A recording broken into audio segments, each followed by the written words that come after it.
Live from the Toad Hop Network studios in Hollywood, this is the ToadHopNetwork.com. A place of our own without a lot of parents peering down our backs. radio worth watching.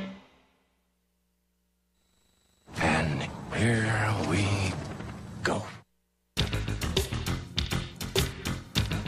All right, everybody, it's the Schmoes Know podcast. It is a fantastic, fantastic show for so many reasons. I'm Christian Harloff. And I'm Mark Ellis, and my goodness, I've been waiting for this for so long. It is finally here, the return of the NFL, ladies and gentlemen. It's the return of the NFL. The NFL season is kicked off, and I have no idea what's happening. Do not spoil it tonight. That Christian, was what's a really going on? rude build-up. Well, wait a minute. Hold on. I feel like it was going to be it's a big return. Wait. Hold on. This is biggest sport. No, wait. in the world. That has to be nice. We have to say, Tiffany, it's nice to see you. Welcome back. I'm getting such a nice welcome. It's nice. It's nice to see you. But let's do what we're doing here. There's a reason why. There's there's someone back in the studio. What? Yeah. Right? I'm gonna start fucking twerking. See? Nobody needs to ever twerk after and no one would ever introduce himself by fucking twerking except the lovely ex-co-host of the show, a friend of the show, and with the new movie Riddick coming out tomorrow, that will be one, Katie Sackhoff. Welcome back to Schmoeville, Katie. Yay. Very nice. Very nice. She doesn't do that like she's the ex. She does that like she's the once, present, and future champion of Schmoes Know. She has the belt. Could you imagine if I did that and then punched it in the face? Yeah. Well, Katie, we're going to be talking. Now, guys, what we're going to be doing for this first hour for regular Schmoes Know listeners, so you know, the news will happen around the 9 o'clock area because we have Katie for a full hour and want to talk to her about everything going on. She's not the co-host tonight. She's our guest. We want to talk to her about what the fuck is going on. Different hat for Katie to wear. You must be nervous. I actually put on makeup. It was so weird. Like I was getting ready to come here. Like I was actually like doing my job for press. I knew there was something different about you. So you put makeup on when we say, hey, Katie, we need a guest on the show. But when we need a co-host, you're like, yeah, just get me a beer and I'll roll out of bed and I'll look how I look. Yeah, and we were talking about that too. She's still drinking beer with the makeup on. Kind of true. True. Well, we were talking about that too when we were doing the show back when we were in the mornings. Katie would show up at like 7:50. And again, do a show at 8 to 10 in the morning, and would still like, I'll take a beer. That would show you like her and I would be drinking and having a good time, and it's good to have you back, Katie. Fucking Ellis would sit over there like a puss, like a puss without a beer in his hand. And we were like, really? Are you guys drinking? Our parents are home. All right, please laugh into the mic, Katie. They need to know these jokes are landing. My mic is acting really weird. Yeah, it's a little. You sound as great as ever. Everything, we're working on it. But guys, again, so make sure tonight you're going to tweet in at Schmoes Know, at Katie Sackhoff, at Tiffany's Tweets, and talk to us tonight. Make sure you hashtag everything Schmoes Know podcast. We look like we're doing really weird dances, but it's because our headphones are acting weird, and then both of us are like... Who put the girls together, Christian? I know. I told you about this last time. Well, Johnny Ice will be working on this. The girls are taking over the treehouse. All right, let's taking our beer. Let's get into this thing, Katie. Katie, it's Riddick time. It is Riddick time. Now, when you first joined us as co-host in June of last year, you were, I believe, shooting the movie or had just shot it, one of the two. Yeah. And we talked about it a little bit. Now we've seen it. Now it's out there. How excited are you for the opening? Really excited. I'm just excited for people to see this movie. I was so nervous to be kind of like the lone estrogen quota in the movie. Right. And, because like I said to you guys a long time ago, if people walk out of the movie and say the girl was bad, they're not going to go, which one? I mean, it's like, this is it. So I was really excited when I saw it because I truly enjoyed the movie. Right. So, and people seem to be loving it, Yeah, I mean, and so it's the big release of the weekend. Everybody's talking about it. This is going to be the biggest movie. Like, it's going to be number one at the box office. Well, it's like the only big movie. It's going to first, that's weekend, true too. Which is awesome. Is J.D. Salinger going to beat it? I mean, look, the guy wrote a great book, but film, no, he's not taking out Riddick. The interesting little tidbit of news: One Direction has been won in number one spot in the UK for a while. And it got bumped out last night. Oh, nice. Yes. Wow, that's cool. Yeah, well, with that's Riddick. Flexing some muscle, That's good. awesome. You know what's good about Yeah. that too? Again, it's a good time as well for you to be in this movie because Vin Diesel's another guy. He had he came out with those big action movies, but again like Pitch Black or whatever in the Right. day, and then it kind of fell off a little bit, and then just came back. I mean, no pun intended, with Fast and Furious, and now he's got the That was yeah, nice. Nice sound effect. Yeah, I'm And now working he's on a got- break. I'm working on break screech. I got the. I wouldn't even. It's going good. Mine was like my Dragon Call. Yeah, I know. And Literally, it's very popular was now. a car. That was a car breaking. It was. He's like hit a fucking dove or pigeon. Or whatever. So as Sound like what it a is, dove being molested. it's just like old times. It's just like old times. Now we're again. So you get now that the Vin Diesel's having that not comeback, but a resurgence, I Right. guess. He's on the map again. Well, you know, I mean, truthfully, Universal made a decision to hold Riddick back after Fast 6 on purpose. Yeah, smart. You know, they did it because they knew that franchise. You know, the last Chronicles of Riddick. It was a little bit of a disappointment. Well, I personally loved the movie, but I think as far as the budget was concerned, I don't know if it was perceived as to be a success. I don't know. So they, following Fast 5, you knew Fast 6 was going to, clear out the box office and Right. clean it up. So to put Riddick after that is a smart choice. Absolutely. And Really as smart I choice. mentioned when we shot our review, the asshole editor cut it out. But I don't think you need to see Pitch Black or Chronicles of Riddick to enjoy Riddick. And No, you guys can watch there our are review nods. on our YouTube channel on Schmoes Know, because I thought Riddick was awesome. Like sci-fi movies in general this year have just been my favorite things to see, because I thought Yeah. Elysium was great. I love Star Trek. And this one too, it felt like I was watching The Thing a little bit. When Right. you guys are there's a big part of the movie when they're in this kind of bunker, and it's no longer me versus you. It's humans versus this other shit that's happening outside Right. in the rain. So Well, I mean, what I liked about the movie, and I actually saw somebody that didn't like it. what's their name and address? Jeremy Johns. No, what he didn't like was that it felt like there were three completely different movies. That's the thing that I liked the most about it, was that you had three very distinct different pieces of this movie that all went together perfectly. And I loved it. That's what I loved the first time I saw it, was like, wow, this is like three different movies that like seamlessly went together. Right. Well, and I had rewatched Pitch Black and Chronicles right before seeing Riddick. Yeah. And for me, I mean, I said this before, but I'm like, I really felt like it took the best parts of both that worked really well and put them into Riddick. Right. You know? Well, and I think you needed this movie before you went down to the Necromonger world or down to the Underverse. Like What are those things called? Necromongers. Wow. Yeah. Yeah. She knows all the lingo too. Yeah, I do. So, You're not going to stump her on that kind of shit, especially with all the Battlestar stuff she had to learn and stuff. The Necromonger's like cake. It's like a Necromongers quarterback movie. going to like a new system. It's like, oh no, an XYZ out in this offense is something Right. different. Right. Well, let me- it's true. let me I tell you- stole the playbook before that. Let me tell you too, because and I said this again in our review as well. My thing too, one of my issues, with it, and it's not because you're in the room. I thought you were underused, to be completely honest with you. I think that I know what you're talking about. Yeah. No, you stop it. What? You just They you couldn't just, afford the right one. You just See, that's what I wanted to do, because the left one is in there, but I would have started a Kickstarter campaign to get the right one. What did Halle Berry Yeah. charge? Like $500,000? We Oh could my have done God, that, that was boys. insane. well, you're lucky right? you didn't do Chronicles of Riddick. You would have been full frontal. Right? Yeah. That was crazy. All right, but that's again not what at I the was talking movies. about, you creep. I'm sorry. What I was talking about was the fact that you're right. Doll is set up very well as a tough character. She's punching dudes in the face. There's a scene that I don't want to spoil anybody where she's getting into it with guys left and right. Right. And then there's something that happens at the end, and I wanted to see more of her. And it's Right. like, where did she go? Because her and Vin Diesel, I felt, were the two really Right. fucking cool ones, and she kind of is gone. David Toohey made a funny comment about it because I had asked the same thing. One of the Sorry. See, that's why he wears the suit. My doctor told me to avoid sports where balls flat in my face. Sorry. I totally forgot what I was going to say. David Toohey's the Yes, director, thank you. right? So Yeah. David Toohey's the director, and he told me that there wasn't room for 3 people in the cockpit. That was really? literally what it came down to, and that I had to leave 2 weeks before because I had to get to Longmire to shoot.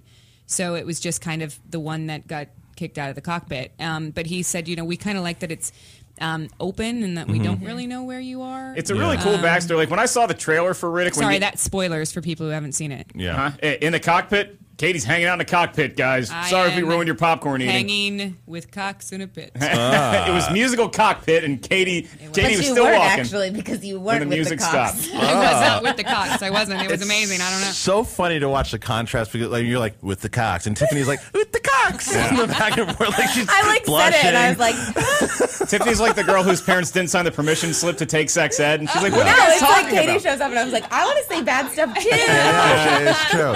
But Katie, so you were nice enough to get us into the Riddick panel at Comic-Con. Dude, that was honestly, like Fort Knox, by the way. That was one of the hardest things I've tough. ever had to do in my entire career was get these two guys into that Riddick panel. Thank you. Don't forget, I was left alone. That stupid mic is I was over. left alone for 5 hours. Yeah, Kenny manned the room with the maid while we were out and about. Where's our engineer? Can we see if our engineer wants to hang out with us? It was a fun day at Comic-Con because Katie was kind of like the 9 members of Ocean's 11 that are useful, and then Christian and I were like Casey Affleck and Scott Conn.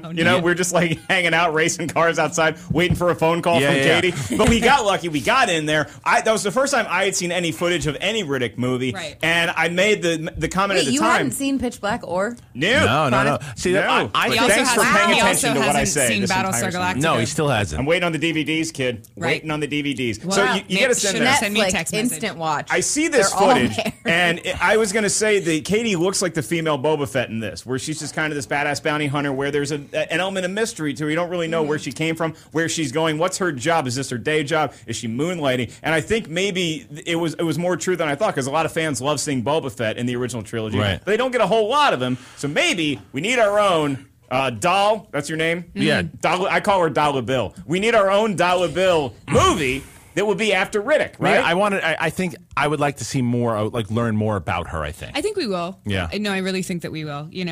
So go see the movie. So that we can make more of Yeah, it. it's true.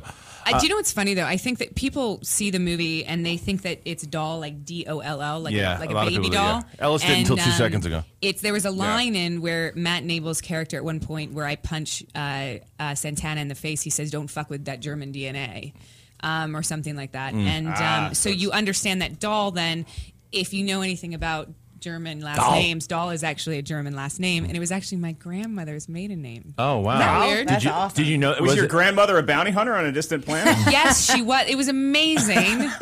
Well, so here's a question then too, because I actually saw the interview that you did with Tiffany Smith, and you had said one of the things that was cool was that Vin Diesel actually told you if you love this character as much as he loves Riddick, that you should go and make your own character and really know about him, and they'll let you fly with it. What did you create about Doll that what was the and I'm sure you wanted to kind of detach a little bit from Starbuck and made a difference. So. I tried. I mean, there's always going to be comparisons. They're both blonde. They're both Right. like badasses. They They're look both, similar? They Badass girls in right, Same space. face. Same bone face. structure? Same It's tattoo. weird. It's very weird.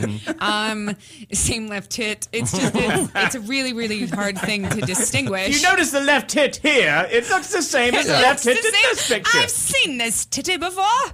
I want to go back to the tit scene in a second too. No, so that's one of the things that Vin said to everybody is that you have to do backstory because nobody's going to know this character as well as you do. And if you've done your work and you come back and you've done the work, then you're going to be right. Right. In every argument or discussion or anything you have about the character, you will be right. And the chemistry was pretty good with you guys. I loved Vin. Still really good friends with Matt Nable, who played, I don't even want to say his last name. Oh, yeah. oops. I don't know. It kind of gives it away, right? Yeah, you said his name twice. One more, You and could he look appears that in up on studio. IMDb. Yeah, I guess He was great in the role too. amazing. Matt Nable. he was. But he did Amazing. not show his boob. Can I tell you that guy? Literally, Matt Nable. His first movie was what's the name of that movie that came out with De Niro 4 years ago? The one with Righteous Kill with Pacino. No, damn it. Wait, it wasn't. It was.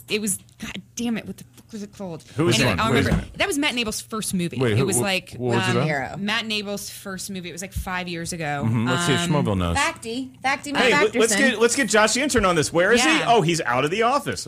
What a shock!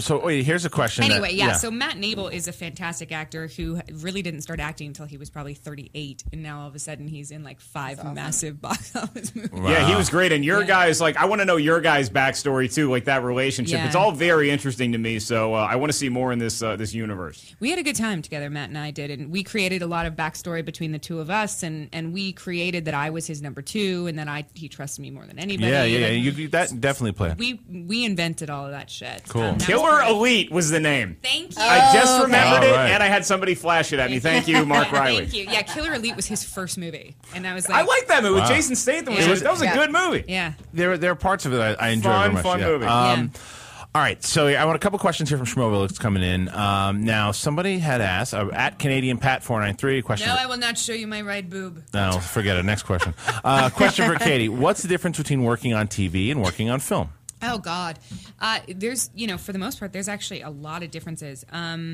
TV, you have to it's a slow burn, and you can't put all your energy out there in the first episode because you've got 10 more, or right. in Battlestar 22 more. So, but in a movie, you have 2 or 3 months of hard fucking work, and you can leave it all on the floor, and you never have to see that character again. Is it a quicker clip that you're shooting at? Like, is it longer days doing TV because the turnaround's quicker? Well, TV, you typically shoot between 7 and 9 pages of dialogue a day, which is about 4 to 6 scenes, depending. In movies, you shoot maybe 2 pages a day. Maybe. And if there's a big fight scene, it usually takes 2 days. So it's really slow. There's a lot of sitting around on movies going, Well, see, that brings me to my next point. I don't want to harp on this scene, but I'm just wondering, when you do a nude scene, are you just standing around naked? Tiffany, I got to know this for when I do nudes. I wish there was like a tally going up every time. That brings it up. Brought up the boob scene. Before we get into it, here's the thing that I want to say about this scene. Yeah. And we talked about this, and you're a friend, so I want to be honest with this and not just say it. I didn't understand the point of it. I'm not complaining about it. Oh, I understood the point. But I don't understand. It felt like, and again, you don't have to respond to this, but for my opinion on it, is it felt very like just, hey, this girl's around like 6 or 7 dudes, and now she's topless. Why? Like, there's actually a purpose behind it. Okay. Number one, we needed me out of that uniform. Okay. Because it was very masculine, so I had to get into a different uniform, and we had to justify me changing. We had to see femininity. Okay. Number 2. This is why she's a beautiful woman. Here to talk about it. He needed a mirror, a compact of some sort for the next scene. Right. And so they knew that the only character he could take it from was a woman, which is me. Okay. Yeah, you want Matt Navel putting his makeup on? And then, and then ultimately what it comes down to is they knew that I have really good tits. Yeah. And they wanted to see them. And I think that's where it came down. My question is, it was like, let's see. Do you usually wash your face with your tits out? Yeah. Actually, I do. Do you? Yes. Do you not? No. Okay, so I just turned into a slumber party. Only if I have something nice on that I don't want to get messed up, but I'll take my top off and Tiffany, say cockface asshole. No. Oh. Do it 3 times fast. Cockface asshole. Cockface asshole. Big sister just did it. Could you guys have this conversation again, but slower? Can you hold this and move in and out? And can you do it in front of a mirror shirtless? No, I wash my face naked every night when I go to bed because I just throw on like those little cotton. I sleep in little cotton dresses. Hey now. Yeah, that makes 2 of us. But with no underwear, so it becomes slightly sexier. But I wash my face and then I put my dress on, so I'm always nude. Okay, but if you're Stop nude talking! on set, stop talking! Trying to bring it back. No one needs you to talk now. Oh, so the guy that's like, I didn't think I needed to see a boob. Now you want to hear the gross stories about washing themselves naked. I'm still a dude. I didn't think. No, you didn't need what to did see I tit say? in that. What I said to you was I didn't mind seeing it, but I didn't understand, and she explained it. That's all I'm saying. Hey, are you going to be selling the edited version of the podcast that you're going to let your wife listen to? What? Oh, yeah. What did I say? He's got to put in the thing. I didn't think you need to see boob and cut, and we go to the next break. We don't get to hear the. Hey, so what was it like when you were I will actually back Christian up on this one because we talked about it on the phone together. Oh, so you're talking about this with other cast members of the podcast? You're talking about my boobs on the phone. I saw it before they did, and then he calls me after, and he's like, "Now we can talk about it," because I didn't want to spoil anything for that. Wow, I think I'm the least creepy member here. Slightly, which Thank is you. odd. Yeah, it's really a first. odd. You're weirded out being the guest and not the host. I'm weirded out not being the pervy one. I will let you know how every guest feels from now on. Please. Well, everybody's read. Let's get to some more of the Schmoville questions And here. truthfully, another reason for it, just really quick, is they really were going after that R. and they wanted to do everything that they could to get that R rating. And you know, every girl in the movie for the most part was fucking nude. I mean, minus Carrie Hilson. But you know, here's I mean, the thing. Wait, every girl in the movie was nude. You're the only minus one. Carrie. Yeah. That's not true. There were Who's the the girls other? in the fucking opening Oh, that are right, yeah. right, all right, nude. right. Like, Oh, yeah. If I have to at least I see, wasn't like That's true. sucking Right. on titties. if I have to look at Vin Diesel's naked body in that first shot, you know, when it's like him against the Yeah, moon. why when it- can't we get some naked man? You more did. naked, more than that. we did. That was It a nice ass, though. It reminded me of in Conan when I was like, that scene was just there, so I could Just see there his butt. to see his ass. Yeah. Yeah. To prove that squats work. All right, but this is not. This That's is how not, I wash my face. I walk out to a mountain ledge and I bring some aloe with me. I'm going to ask you. Yeah. Can we?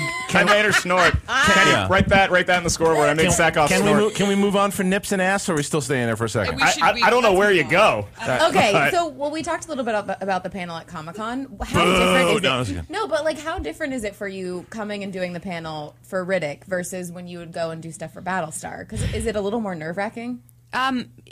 I think that it's everything magnified, to be honest. You know, like, people love Battlestar Galactica. I mean, it's the only reason that they cheered for me when I came out on the stage for Riddick. You know, it's they absolutely love that show, and they love it more now than they did 5 years ago when it DVDs, was Netflix, actually yeah. on the television and that box thing that hangs on your wall.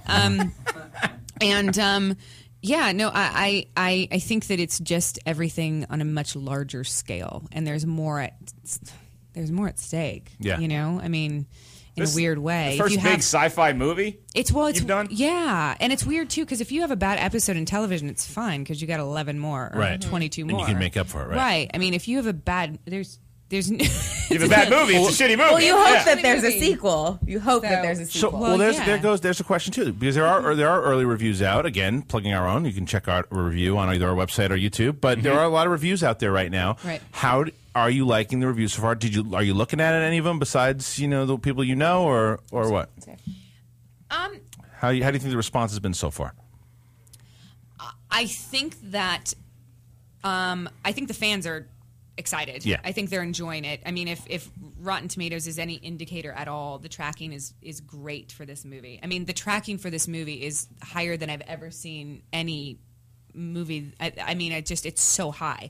You know, You're I'm welcome. thinking, Yeah, I know, yeah. it's amazing. I kind of know people over there. Just saying. This article just came out in Variety saying that we're gonna blow, knock on fucking every piece of wood in this place, but like blow through the 20 millions this weekend, which is where it's tracking. You know, it may not Really? happen, but that's where it's tracking, which is huge. That's you great. know, I think that it also goes to show how much fans had to do with this movie Yes. being made. Yeah, you know, absolutely. because where it's 100%. the company was like kind of holding back on it, and then everybody was like, "When's the next one? When's the next one? Well, When's the next one?" you know, fans, people love watching Vin Diesel. He plays these incredibly strong, tough, flawed characters, and for some reason, you root for him every time. Even his character in Fast, he's a bad dude. Like Yeah. he fucking stole cars and was in prison and shit. And you're like, win! Yeah. I want you to win, please. this Yeah, kill us. well, at Many least in cops as you Fast have though, to. he has like the family thing. Because I asked him in this one, I was like, "Riddick is not nice. But wait, no. but wait, Rarely but- does he do a nice thing." But No. the way he got everybody on his side, he got a dog. He got a dog. It's true. It's Well, true. I think that was incredibly smart because to have absolutely. one person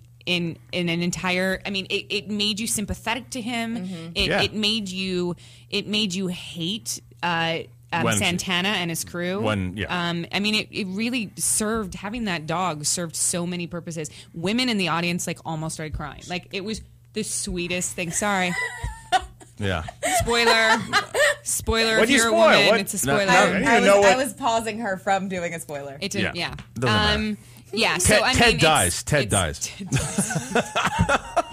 Sorry. Yeah. Be great if The fucking teddy You bear still dies. get shit for that? Sometimes. Oh yeah, I remember that. You remember when I ruined Yeah, she Ted for ruined- everyone? I'm like, Yeah. the fucking Ruined bear Ted. dies. What? I never got that. If you're going to see it because you actually want to see if the teddy bear lives or not, Yeah. then you're going to the movie for the wrong fucking reason. Like, Right. You go for the funny lines. You that the go, teddy you bear go to is watch saying. him, squirt lotion all over his hands and jack off at the grocery counter.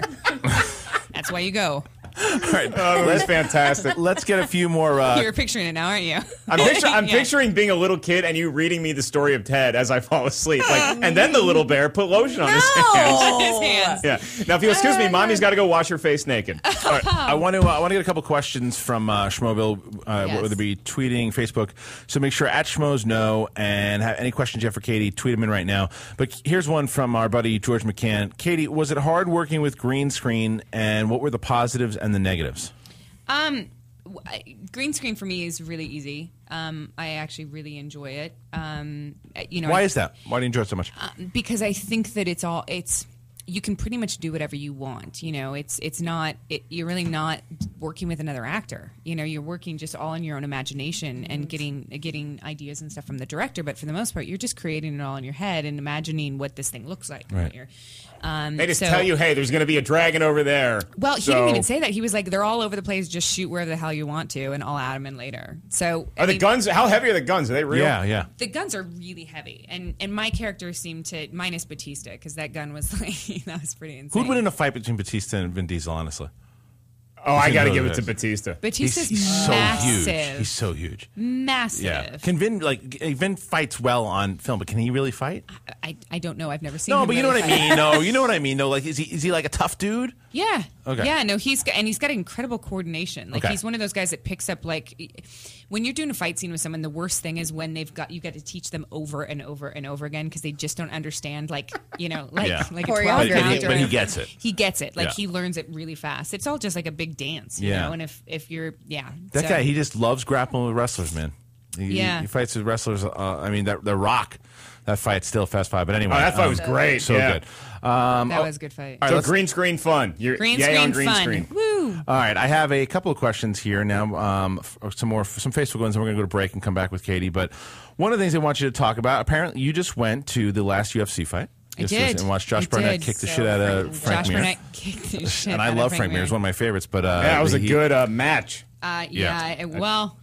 Well, you just yeah. destroyed him. So how was that your first UFC fight? I know you've been to Strikeforce tons of times, but it was my first UFC fight. How was I was that? boycotting until they gave Signed him. Josh Barnett a contract. yeah. Who's that dude? Josh Barnett's our buddy. Oh, really? and he's a Yeah. heavyweight. He was like one of the first UFC champions that they He gave was the like title. 23 when he won. Yeah, and then he left. They gave the title to I think Frank Mir as well too. So this was kind of like a match back and Just forth. exciting being in the crowd, right? Because there's so much It's a lot of electricity in energy the there. air. Yeah, I think that it was kind of the UFC's way of welcoming Josh back and Yeah. saying goodbye to Frank. You know? Yeah, I think so, I think too. that I think that he's lost 3 in a row, and I think that this might be the retirement of Frank. I could be wrong. The though. fight in Vegas? No, in Milwaukee for the Harley Davidson 110th. I went for both. Did you ride to fucking Milwaukee on a motorcycle? We didn't know because I was working and dealing with Meatball. But I would have had he not been sick. I would have just had to leave 6-7 days earlier. Right.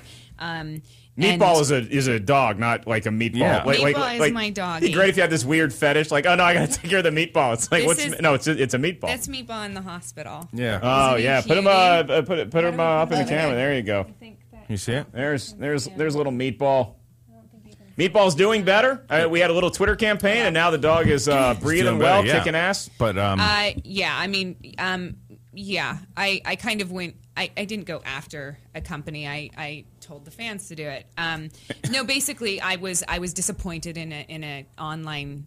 One of the very big online medical supply company because they had said they would give me something and then they didn't because of the liability of it being with a pet. Mama Dragon's coming out. And I went a little ballistic because Yeah. it's when it comes to your They're your kids, man. child or They're your like dog kids, or yeah. anything that needs your help that Your you're Italian responsible dish. for, get out of my way. Yeah, Get out of my way. I I'm would gonna do highly whatever I recommend need to do. looking at Katie's Twitter feed and seeing what she was able to accomplish. It was pretty great. But we'll talk to Katie a lot more about this. We'll talk to her about some other questions you guys have. We're going to go to break here right now, and we'll be back in like 2 minutes. There's a couple things I want to talk to Katie about, a couple rumors that were started. Yeah, and I got a her. question too. I got a dietary question. All right, let's hold it, Yeah. save it. So again, I want to talk about motorcycles. all right, well, submit all your questions Face again washing. at Schmoes Know, hashtag at Schmoes Know Podcast, so we know to ask Katie the question as well. And we'll be back in a second. Schmoes Know Podcast, Christian Roloff, Mark Ellis, Tiffany Smith, Katie Sackler.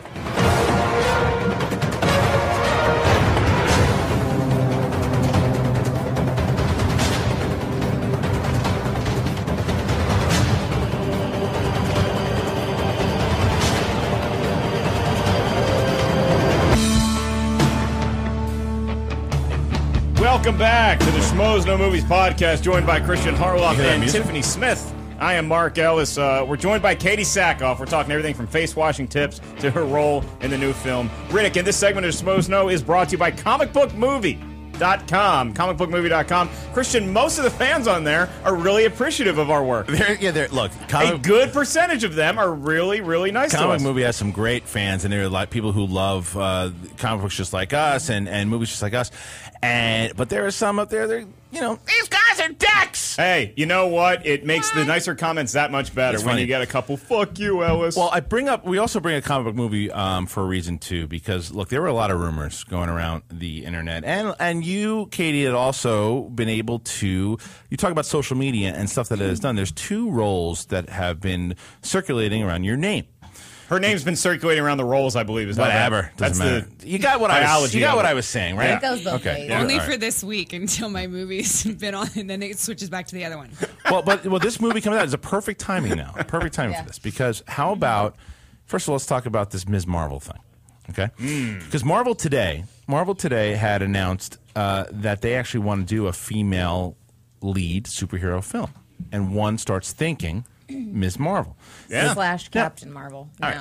Captain Marvel. Tiffany Wait, always it's the same Tiffany dude? makes sure- Yeah, no, It's no. a transgender situation? What's the difference? What's the difference? It's real the quick? same person. It's just now called Captain Marvel. So she was promoted or something. Instead of like Ms. Whatever. Oh, she's a captain, but it's still a woman. It's incredibly Yeah. sexist. Still a God woman. damn it. I Still a believe woman. in females that can kick ass. Now, Katie, this rumor, I think one of our fans and then us kind of started this thing. I was like, because I haven't heard it. You're lying through your teeth. Oh, it was born in Schmoville? It was born in Schmoville. But It's a good place to live. so have you, from that, did you hear anything at all? Like, did anybody call you that counts from it? What's the studio that has it? Marvel. No, I mean like Disney. the actual studio. Well, Disney. Disney owns Disney. Marvel, yeah. It's DC Comics, which is why it's weird. No, that- Nothing yet from Disney or Marvel or anything yet? There's been some stuff. Some Okay. phone Going calls. on. Have Okay. there been some unlisted blocked numbers that are calling the Sackhoff Right, I wanna residents get into this talking stuff. about Miss Marvel? Without getting yourself in trouble, what can you tell us about the stuff? There's been a lot of checking of availability. For Marvel movies. I don't quite know exactly. I don't know. What for when in the future? like when that. are they asking if you're in town? Would it be Avengers? I don't know. There's been a lot of questions about the first quarter of next year, and then the phase. That's the best time to get Katie because it's all cold where she likes to ride the motorcycles and be dangerous. So okay, and again, well, one of the reasons I think that this definitely makes a lot of sense too, because Vin Diesel has been rumored very much to a lot, and now he's doing Groot for Guardians of the Galaxy. And possibly some whole other franchise. From other friends, did you meet anybody through? And this isn't necessarily of meetings, or I mean, it's like deals wise. But did you meet anybody of that caliber through Vin? Like meaning, like were I there, get what you're saying. executives? Well, I mean, like were there meetings that he had with certain people who make those decisions over at Marvel that he maybe introduced you to some of these people? I don't know. You don't know if you've met them. I don't know if I've met them. Okay. Now, here's what you do. I'm not You're at very- a I'm not party very good at that with stuff. Vin, Okay. and you're celebrating Riddick because that's what movie stars do. They hang out before the movie, and then there's these executives that come up, like they have cigars. That's how you can tell they're big time. Yeah. And they're like, "Oh, Katie, I'm interested in doing a project with you as well. You should come into my office." That kind of stuff. But You just made it sound so like skeevy and dirty. That's Hollywood, kids. It's a dirty, dirty town. Underneath all that Slightly beautiful true. tinsel. Well, what they did though is You that they. almost said beautiful tits. I may have almost said. LS. But talking about, I'm holding up a picture here that Leanne did. Oh, that's Katie great. Sackhoff pitch as Ms. Marvel. It looks like it could definitely be done. But the reason I also bring up Marvel as well is because we're part of this Facebook page, Marvel Cinematic Universe, which they have a lot of questions and characters that you could play. So I want to ask Katie if she would like to play Jessica Jones, Luke Cage's love interest. Do you know enough about that, Tiffany? Who that is? So you can I'm I not don't the know biggest. who that is. oh, okay, all right. Tiffany's got to go If to the Tiffany- phone. if That's a Tiffany rarity. was stumped, that's I rare. honestly, there's a character that is not within this universe that I had some meetings over at DC and was talking about you like the whole time At where? to play. One of the other rumors that we'll talk about. Okay, look, one of you assholes is going to have to start spitting some facts here because this is getting to be a really tough podcast to listen to. This is like your parents not telling you what you get Christmas morning. I don't want to switch rumors yet. Well, I understand why she wants maybe to. a project in the future. They may be available. Kind of a woman. I don't really know. Katie's not going to say, but here's what I think happened. I think that Katie, Marvel called her up. I think Disney Marvel called her up and said, "Look, we've seen Riddick. We like what you're doing here. We think you'd be good for a Marvel movie. Keep it open." And I think we're going to see Katie in a Marvel movie in the next year. All right. See, that's what I wanted to hear. She's doing the guppy face. Yeah. You made Katie do a guppy face. Yeah. I got a question for Katie, and it's kind of on that point too because you're really you beefed up to play doll. You know, you're still very in shape and attractive, but you got a lot of muscle on you. You know, so you can. I saw my grandfather talking about an LPGA golfer. You know, Mark, that they don't have the biggest breasts in the world, but they're beefed up. They can hit the ball a long way. Just stop! You're just digging a hole right now. But you were doing a live tweet, so you know how to get in shape these kind of roles. You were doing a live tweet. You are so red That's right amazing. now. This is how I open dates, by the way. That explains a lot. So much. Yeah. Hey, beefy boobs. Don't eat all that pasta. What a beefy boob. Leanne, make a picture, a poster for beefy Can we boobs. do a hidden starring camera? Josh the intern. Can we do a hidden camera This guy's on daughter Ellis's just almost came out of my Ellis's mouth. dates? Ellis, Sure, if you got a DeLorean to find out exactly when that's going to be. Good one. He hasn't Good had one. dates. What do you mean, good one? You I tell me. literally told you about a dalliance I had this past weekend. I'm trying to go with your shtick. Sorry, buddy. No, that's The my shtick, self-deprecating buddy. That's my shtick. Didn't I say I'm trying to go with your shtick? It's like that thing. It's like I can talk shit about my family, but if you do, I will cut you. I've been doing the show with him for 6.5 years. I didn't know he was going to go testy. I don't like when other boys touch my shtick. Now, so I was reading something on Twitter last night. You did some live tweeting with the fans. Yeah. And one of them asked you, how do you get in this great shape to play these kick-ass heroines? Yeah. And I read the answer. Let me make sure I'm getting this right. 5,000 calories a day. Yeah. What do you eat? Peanut butter fudge. But that makes you fat, Katie. It makes you fat. But if you look at the character, I purposefully didn't get. I wasn't cut. Like I had a lot of muscle, but there was still fat over the top of it, and I did that because I wanted bulk. I wanted to, and I'm not going to get big like a bodybuilder and just get bigger, and not have fat. I needed some of that. So did you have a gut one, like a peanut butter fudge? No, but I was holding on to a layer of fat on my body. It was okay. It was like a Christmas layer of fat with massive amount of muscle underneath it. It's got to be so much fun just to sit around and I imagine it's like a big bowl. Remember Bar from Spaceballs? You just eat like a big tub of cookie dough. Right. Is that what you're doing? It was, well, not really. You have a trainer there to tell you what to eat and when? I didn't. My trainer kicked my ass before I went, and then when I got there, I was training with all the guys, which I actually put on about 5 more pounds of muscle while I was there. Yeah. Because the weights on set were they started at 30 pounds. So it was okay, well, it's not like I'm going to be curling 15s. I guess I'm going to curl 30s. Badass, and how long did you shoot the film for again? I think 2 months. 2 months. Wow. But they were there for another month or another 2 weeks. Right, and that's where you were going through that hellish schedule to where it was the movie, then Longmire, that you just didn't stop, right? Yeah, no, that was a lot. It was Sexy Evil Genius too, wasn't it? Yeah, right before. Wow, okay. Yeah, because I went into Riddick with my back injury from Sexy Evil Genius. Right. Yeah. Oh, wow. So, okay. Lying through the pain. Now, we got to go through this other rumor now, because we talked about Ms. Marvel. Now, there was a lot of Harley Quinn talk because you had mentioned it in the magazine, that that's who you wanted to play. Now, I can't say where I heard this, and you don't have to confirm or deny, but I heard that there was a company that was interested in doing a Harley Quinn series that they want you to do. She just made a really awkward face. That's because it wasn't Guppy, she but wants it to know was how the hell I knew that. I do want to know how the hell you knew that, actually. You know who I heard it from? Yeah. Christian Harloff. Yeah. So what's could you see yourself playing Harley Quinn? 100%. I don't. Wow, I'm gonna get really egotistical. Please do. I don't see a lot of other women in the business that could do the both sides of Harley Quinn. They can't eat peanut butter fudge like you can. No, this is well, why. for Harley, I'd have to get smaller. Really, Yeah, I'd she's have tiny. to. She's Yeah, kind of she's thin, tiny, and she's wiry, and she's Yeah. you Really wiry. get to do She's that like crazy thing that you gymnast, did yeah. on Workaholics almost, but in a but more smaller. She's maniacal. she's like what's her name? Fuck. Oh my God, why am I doing this? California. Julia with Roberts. Juliette Lewis. She's like Juliette Lewis body. Oh, like yeah, small, yeah. wiry, All right. skinny. Well, Go low carb I did route. my prediction before. I'm going to do my prediction now. I think that this company has contacted Katie. I think Katie is in negotiations. I think Katie's going to wind up playing Harley Quinn for this company in this show. Wow. I like what our show You're doing does. a lot of predictions. You're doing a lot because I wanted that prediction was predictions. because that face was like, how the fuck did he know that? That was the face. Well, I went on a tour of the DC offices last week just because you guys know I'm a comic book nerd, and that we were talking about like some Batman villains that we would like to see, and I'm a huge Gotham City Sirens. How come they don't really do any good female villains? Well, that's what I said to them. so many I was evil like, women. I thought Anne literally- Hathaway. I know you hate Anne Hathaway, but I thought Anne Hathaway Oh my was God. good. Why do I you thought hate Anne Hathaway so did a much? really good Here's job. what I'm Tiffany saying. hates Anne Hathaway so you? much. Oh, she hates her. Do you? She hates her. Why It's do you a hate her so brunette much? thing, isn't it? I 'Cause don't hate her. I so don't much. hate her. I hate all the blonde actresses. I think she was Yeah. amazing in the movie.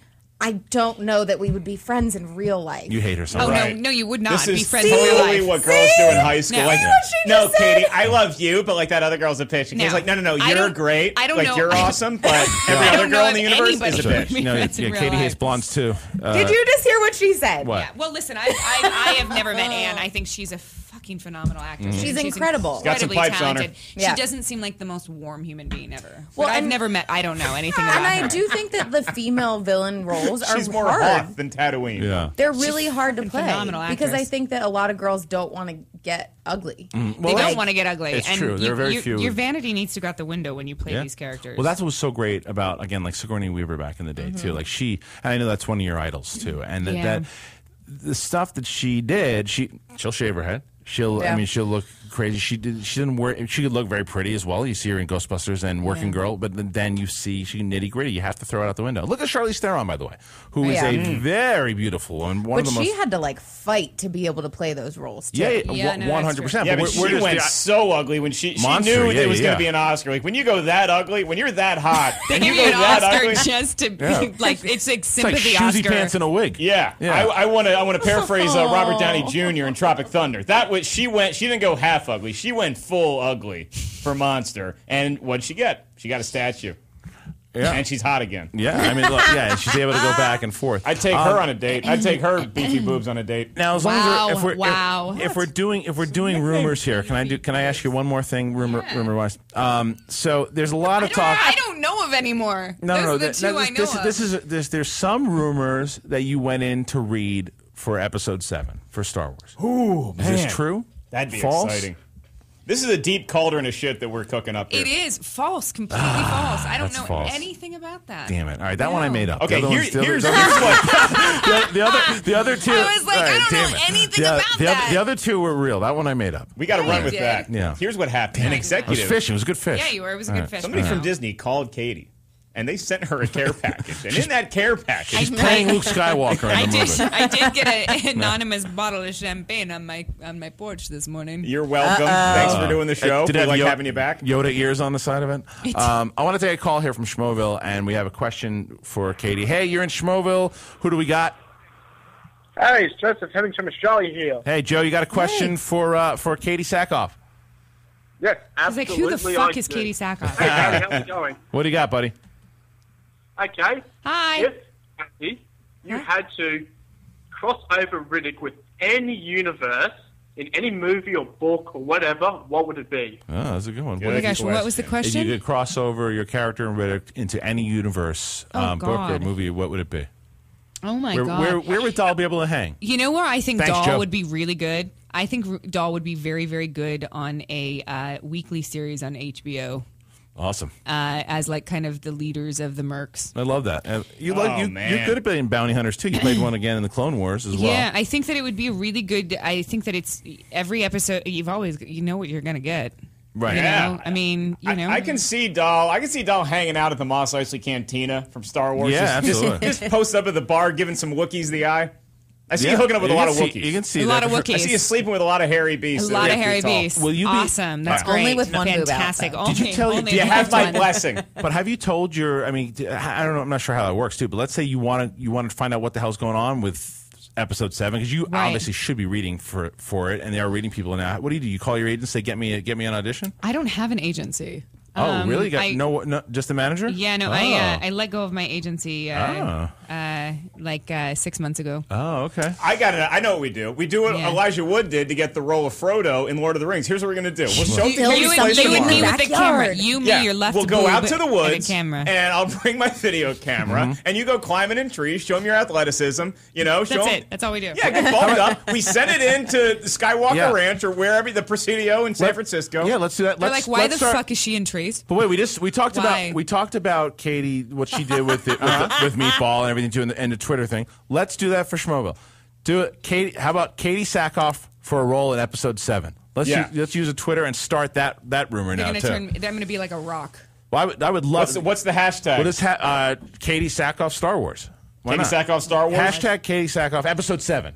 Hashtag Katie Sackhoff episode 7. We'll get a in Roman numerals, guys. Yeah, Roman numerals. Let's do that. Let's start a bid for Katie Sackhoff in Roman Star numerals. Wars. You only use Roman numerals for Super Bowls and Star Wars episodes. No, I'm just trying to think if you do a hashtag, Roman numerals. Actual numbers. Because that would be. I mean, because Tiffany has signed off. She's part of the Star Wars universe anyway. You had Clone Wars too, and I think that if you could play a role in episode 7, who would you play? If you had a chance to be in Star Wars, so would you be bad? You'd be bad. You always go for the bad roles. I do. They're more fun to play. Yeah. So, all right. So let's say Luke, and because I know you love Han Solo, Luke, Han Solo, Leia back, but it's a younger story now based on the kids, and there's the new Do we even know who the new characters are? If we were going to rumor and guess, we don't know yet. Christian, if you're making her write the movie, you got to pay her extra. But what I'm saying, if you're going to go, let's say you go off the extended universe and it's based off the Solo kids, and one of them turns bad, okay, and there's a new government. Who would you want to play? Like, what kind of character? You have this big universe. Well, there's a reason the kid goes bad. Yeah. You know? Foul temptress. You brought him to the dark side. Well, I was going to say maybe I'd kill his parents. You would be the one to kill Han Solo. You would love that. How ironic would that be? You wanted to be Han Solo as a kid, and now you can kill him. I think Han Solo has his eye wandering, and I think he sees what happened to Carrie Fisher, and he's like, I'm going to go sleep with this younger chick. And Carrie Fisher catches him in bed, and then she fries him like Luke's aunt and uncle got fried in episode 4, and then now we have our movie. All right, no picture. Done. It sucks we only have 10 minutes left with Katie, but hey, you're in Schmoeville. Who do we got? Hey guys, it's Matt Brown. Hey Matt, what's up, dude? So what do you got? Call me Roy. Yeah, call me Roy. What do you got for Katie? I actually just got back from seeing Riddick at the theaters. Nice. And what'd you think? And well, I was a big fan of the first two, so I was hoping it would be good, and I really dug it. Yes. Yeah. And how did you feel about Dahl? I'm pretty much on the same page with you, but because if you look at Pitch Black, Rhoda Mitchell's character was such a strong. I would say she was even more of a lead. So you have these big shoes to fill, and I would have liked to see more of that. Mm-hmm. But maybe we'll get a fourth Riddick movie, and maybe we'll see the right one. Yeah. Yeah. Well, I mean, it's an interesting thing. Thanks, Matt. Dahl, thanks, dude. Dahl was meant to be one of the guys. She wasn't meant to stand out. She was meant to be one of these 9 guys, and that's a testament to you, though.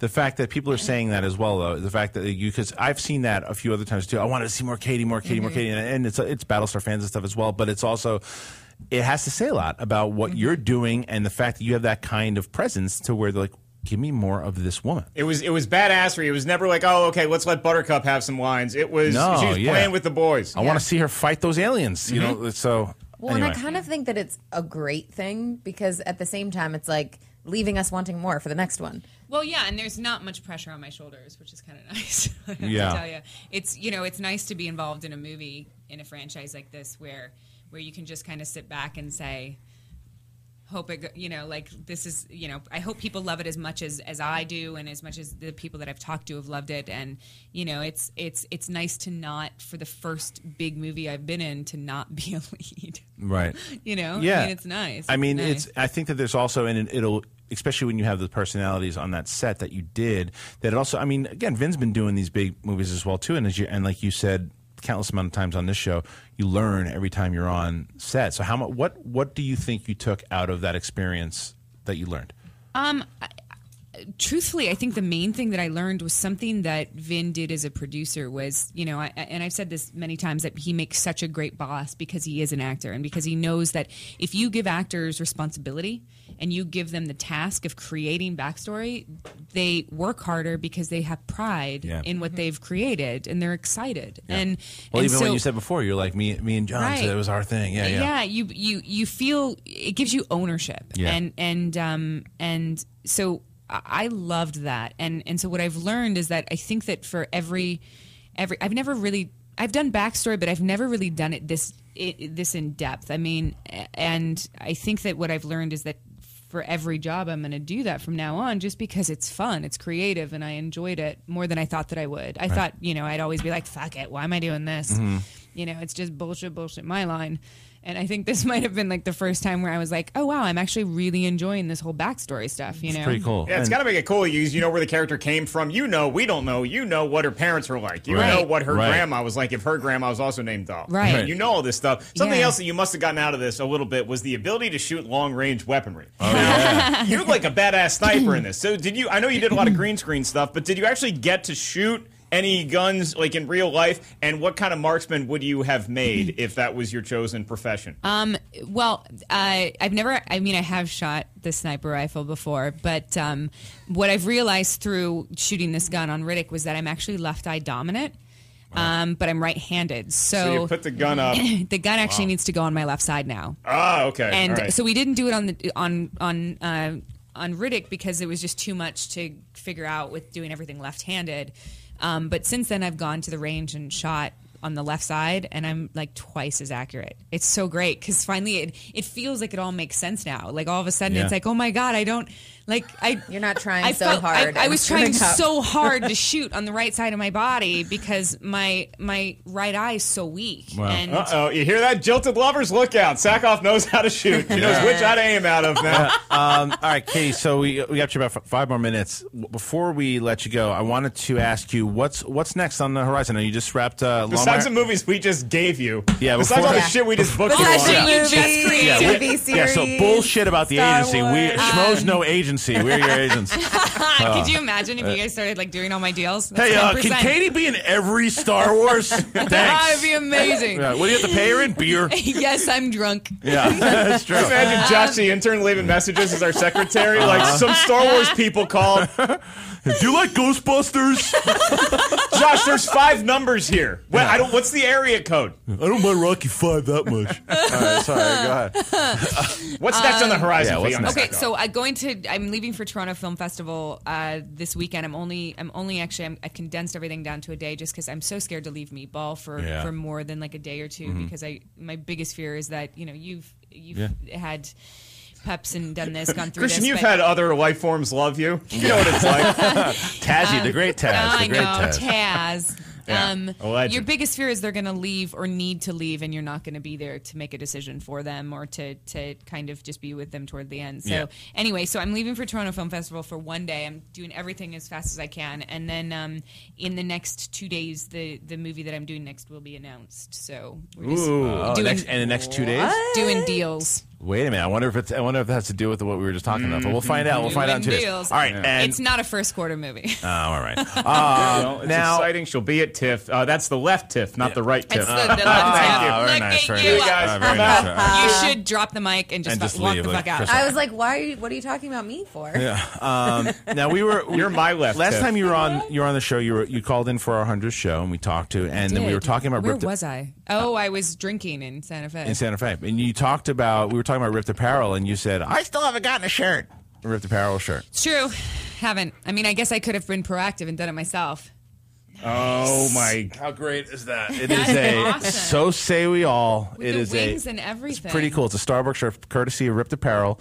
This is your first shirt. Is that her on the shirt? Yeah, you're wearing a shirt of yourself. She's got brownish hair in it, but that's cool. This is for you. This is amazing. Thank you. Yeah, it's pretty cool. I haven't seen This is fantastic. It's pretty badass, right? This is amazing. Yeah, 2 years. When we give Maria Menounos, we give her the give her Breaking Bad shirt, and she had tweeted it to us. Just when you wear it, I'll wear it, and I'll send it to Rip because they were excited to you see sure, that. 100%. Yeah. This We're is like- fantastic. The first time I went to a convention with Scott, it was like 8 years ago, and I was at a convention, and he was like wandering the floor and came back with a fucking T-shirt of my face. Oh, wow.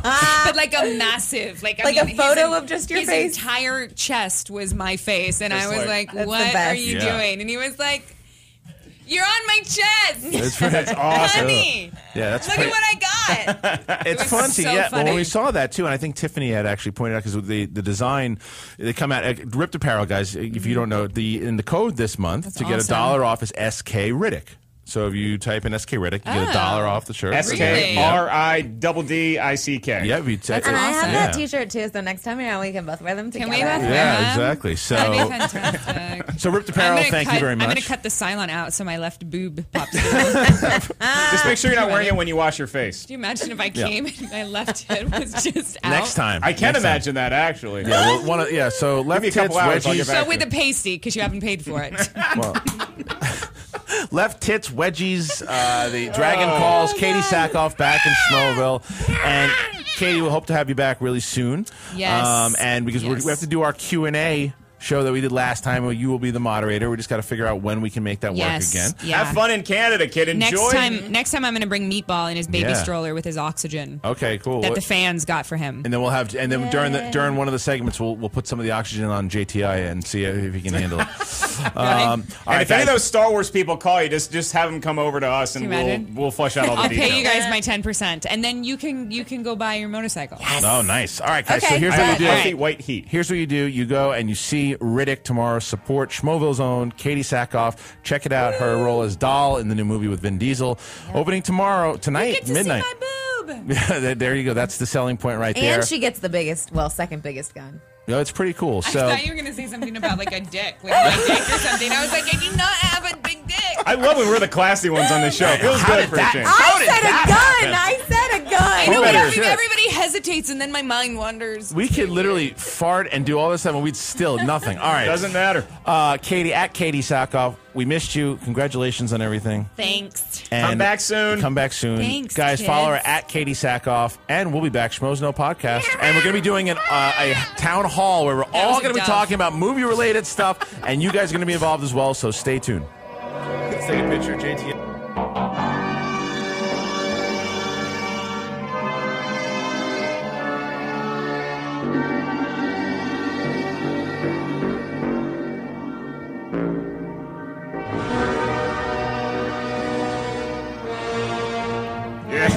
Yeah, peppy number to bring us back out of the locker room from halftime of the Schmoes No Movies podcast. Welcome back, everyone. I am Mark Ellis. Christian Harloff on his way in, and we just bid adieu to Miss Katie Sackhoff from Battlestar Galactica, and more recently, the film Riddick that is opening this weekend in movie theaters. You can go check it out tonight, tomorrow, this weekend. Go see it and support our good friend Katie Sackhoff. Christian, I've been yapping on this mic just long enough so Ken Knapsack did not get a word in. Well pit played, boss, sir. Well played. While Christian was nice enough to escort Katie back to her spaceship. Yeah. This segment of the Schmoes No Movies podcast brought to you by Ripped Apparel, who just made an appearance. We actually gave Katie her, I didn't know, that was her very first Ripped Apparel t-shirt that we've ever blessed her with. With Katie, yeah, that was her first shirt that she's ever gotten from And Rick. her Yeah. own face on. But really, does she ever have hair that short? I mean, in Battlestar, she did. Yeah.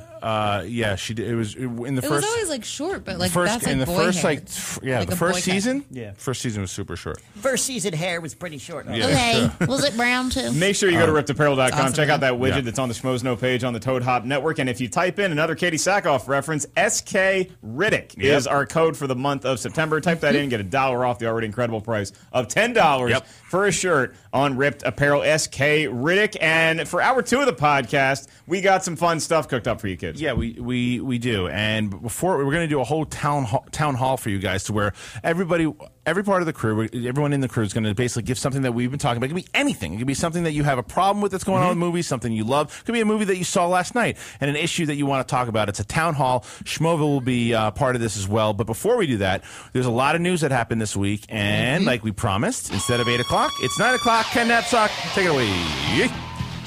This edition of the news sponsored by Classless Whore, Katie Sackhoff's cologne, available at most truck stops. I'm Ken Knapsack, and these are your Schmoes No headlines brought to you by Magic Hat Brewing Company. The big story of the week was another case of the rumor mill run amok. The websites Film Chronicles and Bleeding Cool ran with stories placing Benedict Cumberbatch, the reason your girlfriend wants you to fornicate with a British accent, in Star Wars Episode 7 casting landscapes. No word on what role he would play, but since we all just seem to be guessing, I'm going to report he was up for the role of Han Solo's second cousin Humperdinck Solo, a dashing rogue spy smuggler who wants no part in the planning of Han Solo's surprise 70th birthday party. As expected, Cumberbatch's people issued a firm denial of Benedict's involvement in the movie, but it should be noted these are the same people that looked you in the eye and said, "Con who?" So, until we know for sure, here's a toast to the internet consistently turning locker room gossip into fact. The wait is over after a long search. Sons of Anarchy hunk Charlie Hunnam has been cast in the coveted role of Christian Grey, the lead pervert in the film adaptation of 50 Shades of Grey, the novel that is responsible for ruining more underwear than a Tom Jones concert. Grey will be tying up Dakota Johnson, daughter of Melanie Griffith and Don Johnson. To research the part, Dakota will be asking her mother what it was like to have sex with Antonio Banderas in the 90s. The film is set for an August 2014 release. The summer of 2014 will also see the arrival of Michael Bay's fourth installment of the Transformers franchise. A teaser poster for the film was released this week, revealing a lot of sand and the title Transformers: Age of Extinction.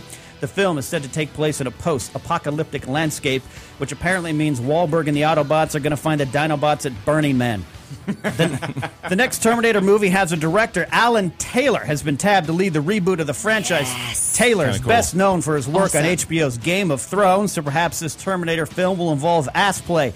Taylor just recently directed Thor, episode. The Dark World, so I guess he doesn't have to lie to his parents back home that what he's been doing in Hollywood. So far, the plot details have not been leaked, but according to Mark Riley of schmoesknow.com, the film will be the start of a new standalone trilogy that could, underline could, take place in the 1950s with The Rock as a new Terminator sent back to kill Sarah Connor's parents and Arnie back as a helpful neighbor who defends them.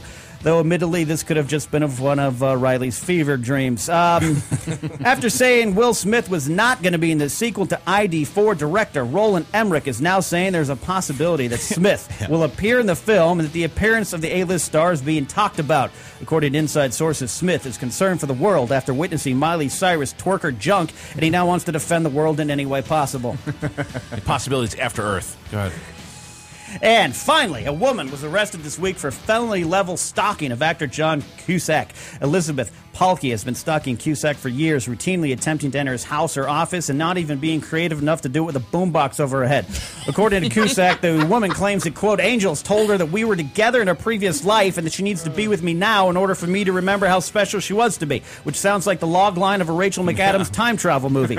Side note, total truth, and the reason I bring this up, I, Ken Napzok, Schmoes News Jerk, arrested this woman myself in 2007 after she attacked Cusack's bodyguard with a coffee bean Malibu Frost Frappuccino. No. She's batshit crazy and accused me of knowing Tom Cruise's plot to bring aliens to Earth. True story. And by the way, Elizabeth, you never apologize for slapping me in the face and accusing me of rape in front of the Wood Ranch's valets. Go fuck yourself. I'm Ken Napzok, and those were your Schmoes Know headlines brought to you by Magic Hat Brewing Company. Well, I know what story we're talking about first. Go fuck yourself. Amazing. I spent 3 hours with that woman at the farmer's market in 2007. You used to work security there. You weren't I was the director of security, patrol. as I am now at another location. And I've arrested I've arrested her and I arrested Henry Hill once. Wow. The late Henry Hill of Goodfellas fame. Yeah. But I hate that woman. I'm so glad to see she got arrested again. So you arrested her because she attacked somebody at that coffee bean? She attacked his bodyguard. Right in front of me. She was bodyguard. being served with a restraining order. And she just chucked the thing right in his face. So Cusack was there? No. I tried to negotiate to get to meet him, but it didn't work out. All right, so that's insane right there. Let's talk about a couple stories first, because I want to get into this town hall thing quick. We'll just do very quick on these stories. The reason Will Smith is going to be back, like we said, it's because After Earth was a shitbox, and now he's got to go and do that movie. Yeah, boost that box office pedigree a little bit, but he's not bringing his kid with him. No, I hope not. I'm sorry, that picture, did you guys see the family picture of the Smiths at the MTV Awards? Creepy. Oh my God. It's them watching her twerk, and Will's like, and the kids are like, oh, they're mortified? It's so funny. Oh, wow. You have to look. I heard guys, send it in if you see it. Yeah, please. Tweet kind in. Of amazing. Tweet in. That's going to be picture. my family's Christmas photo. Is us watching Miley Cyrus twerk. Let's talk about the Star Wars, because we talked about it a little bit too. look, you guys know, everyone here loves Star Wars. And I said this to you before, too. Christian went on a little bit of a rant. We were shooting something earlier today. We were in the green room before. And just tell the kids what you said at the time. For what I initially said was, I'm not paying attention to any of this anymore. That's literally what he said. He sounded like my dad trying to watch the Redskins. Like, if they're going to play like this, I'm not going to keep watching it. And I understand your sentiment is that... I didn't mean it. You're still going to... And I told you right then, I was like, you're going to pay attention. I'm going to pay attention to all of it. But you're not going to... You can't try... Everything now comes with a grain of salt. Yeah, and look, Mark Riley, again, who's doing just a stand-up job running the website schmoesknow.com. You get updated all the time with the news stories. He and I talked about this too. We are not posting as many Star Wars stories now because there's so many of them and there's so much shit. And I don't want to just be one of those sites that's just posting shit to get hits on a Star Wars thing. Like the Benedict Cumberbatch one, it seemed like real because there was a site that nobody doesn't post it. But then his rep said it's not true. So until somebody says, yeah, I'm doing the fucking movie, then I'm not going to buy it. Although Katie Sackhoff just said she's going to do it. I'm just kidding. But anyway, so, would he be great in the movie? Sure. Do I think he's going to be in it? No.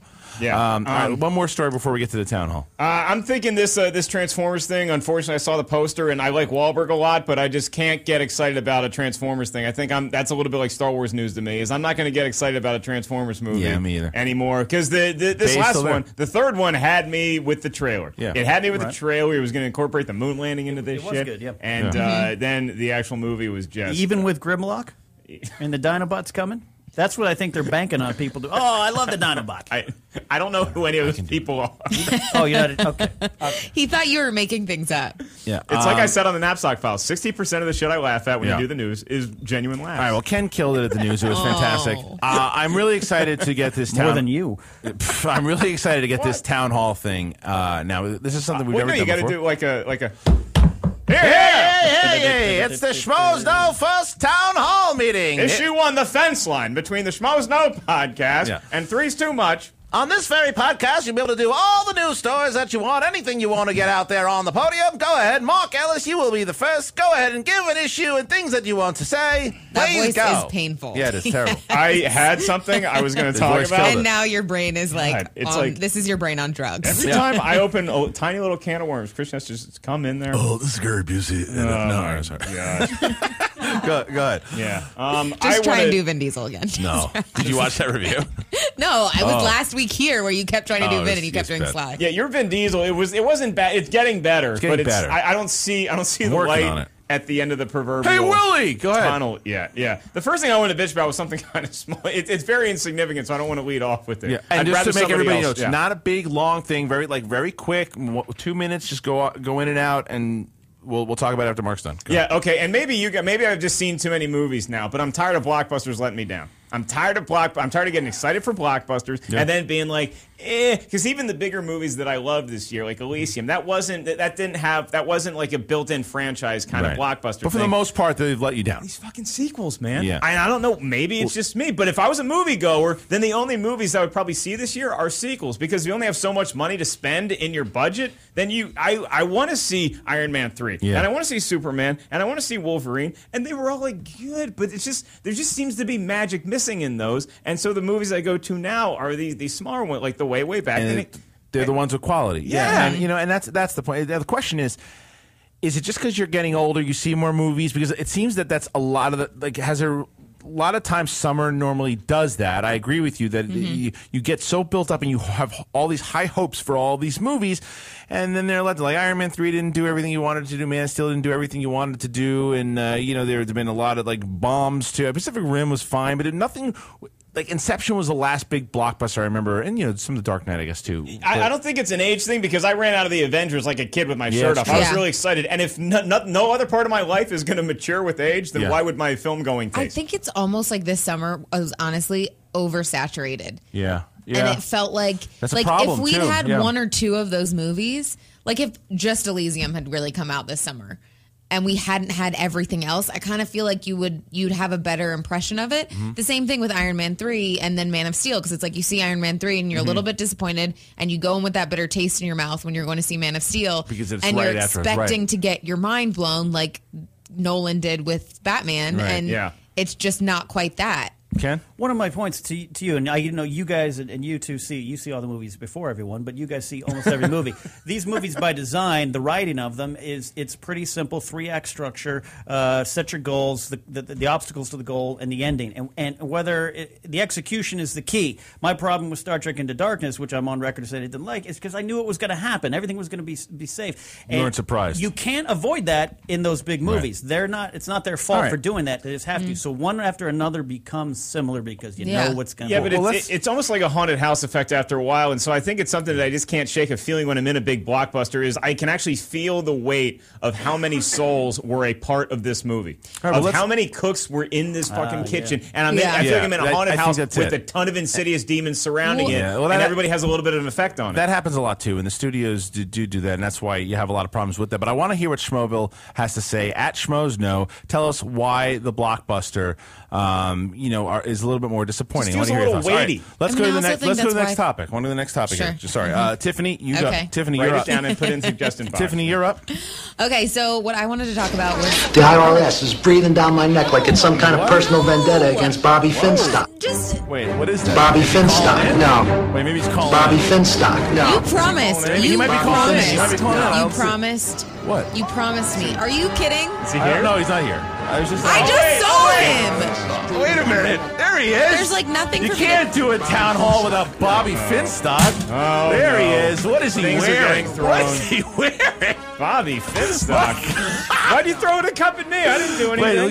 Wait, look, make sure you're in No. the. What are you? Go give Tiffany a hug. What is that? What are You doing? told me that he was not coming Who tonight. said that? You did. I did say that? What is Finstock? I didn't mean to say Finstock, that. how are you, my friend? Good to see you. Well, wait a minute. Never fear. Bob Finstock's here.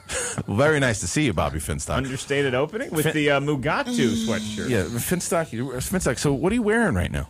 Well, I got this at Ben Stiller's 16th annual clay pigeon shooting event. Well, no, that's not true at all. Where did you get it? 16th annual. Oh, you know what? Smokey Robinson's house. That's absolutely not true. Where did you get it? She stole it from a girl I was with last Okay, night. Why fine, is that's he fine. here? All right. So Finstock is at Bob Finstock is in the house. What kind of backwoods female lumberjack were you shacking up with last night? So you stole Has that from a girl. Mugatu sweatshirt. You stole that from a girl, Bobby. So what we're doing here is we're doing a town hall meeting. Oh, nice. Yeah. Okay. So it's a town hall meeting. We're talking about all these subjects. Tiffany was about to take the floor, but you rudely interrupted her with your song. You rudely interrupted me. I And then didn't. he's second rudely interrupted me. She's very. I didn't rudely interrupt you. Well, first of all, what did you say? I'm sorry. I love her. Oh, you do. And by the way, your episode of Meet the Schmoes on the Schmo Plus channel is fantastic. Oh, I thank everybody for watching that. It was really good. Really good thanks, stuff. I Okay. appreciate it. It doesn't seem like they've had any interaction out of the office since No. they were last here in the studio, so maybe we can get some because sparks. all of the photos in his apartment kind of terrified me. So I stay far Well, away. I didn't even do that. There was an intern who did that. Yeah, well, look. So It's an intern who took those pictures. Finstock, now again, Tiffany's about to go. It's her. We're going to listen to her, and we're going to try to contain you as much as we can here. Okay. All right, Tiffany, you have the floor. Okay, fine. So mine is about how much social media is affecting castings of films that we're seeing now, specifically with Ben Affleck and Batman, and then now even with 50 Shades of Grey, because for both of those films, everybody online got so angry. I mean, with Ben Affleck, they sent a petition to the White House. To the White House? To the White House. And then you're reading things where I think it was Entertainment. I don't remember who tweeted it, but about trying to get Charlie Hunnam recast. And I'm like, there is some part of it that's awesome because the fans really do have a say. Yeah. And, if you're a huge fan of a franchise or if you've read the books, you should have some say in it. But I feel like people have totally forgotten that all of these actors are real people. And I think that's the point. I think that's the point right there, is the fact that some guy sitting in, I don't know, maybe whether it be in Ohio, Kansas, whatever, too, he's not in, like, we were just talking to Katie Sackhoff for an hour. Yeah. That guy's not doing that. You know what I mean? He's not. They're not. No, real. he's not. No, you're not Joe in Iowa. Do you know what I mean? No, but he's not attached to it. He doesn't. It's not like the real. guy who It's would not come real out to and him. say that girl is bad in the movie, like she was saying, Yeah, where he it's can like say you whatever don't he have an wants. attachment Yeah. or a realization that like this is a person. Like when all the Ben Affleck stuff came out, and then Val Kilmer tweeted and was like, "Give him a chance," and Joss Whedon tweeted and was like, Right. he's going to do a great job at this. And I was like, that is what I want to see. There's so much negativity. But on the flip side of that, Tiffany, how do you feel though when someone who's like really poorly cast that you hate, yeah, like if Anne Hathaway was cast in something, and it was cast like what Anne Hathaway and Bobby Finstock. Anne Hathaway, guys. Now, would you, if you weren't in the business doing like hosting and doing that, would you feel more inclined to tweet about it? Because you don't want it to affect your jobs and stuff, which is smart. I think when people are in the business, they do death threats. What? They post death threats. They'll be like, I want to kill you, Ben Affleck, for being Batman. Who says that? I mean, people tweet who are that in the kind of business. stuff. People who are not in the business. Yeah, who are not in the business. Right. Sorry. Yeah, okay. Look, you're not going to stop social media people from expressing their opinion. I don't think you should, but you just hope that studios don't take it too seriously because, look, I'm a fan. That's all I am.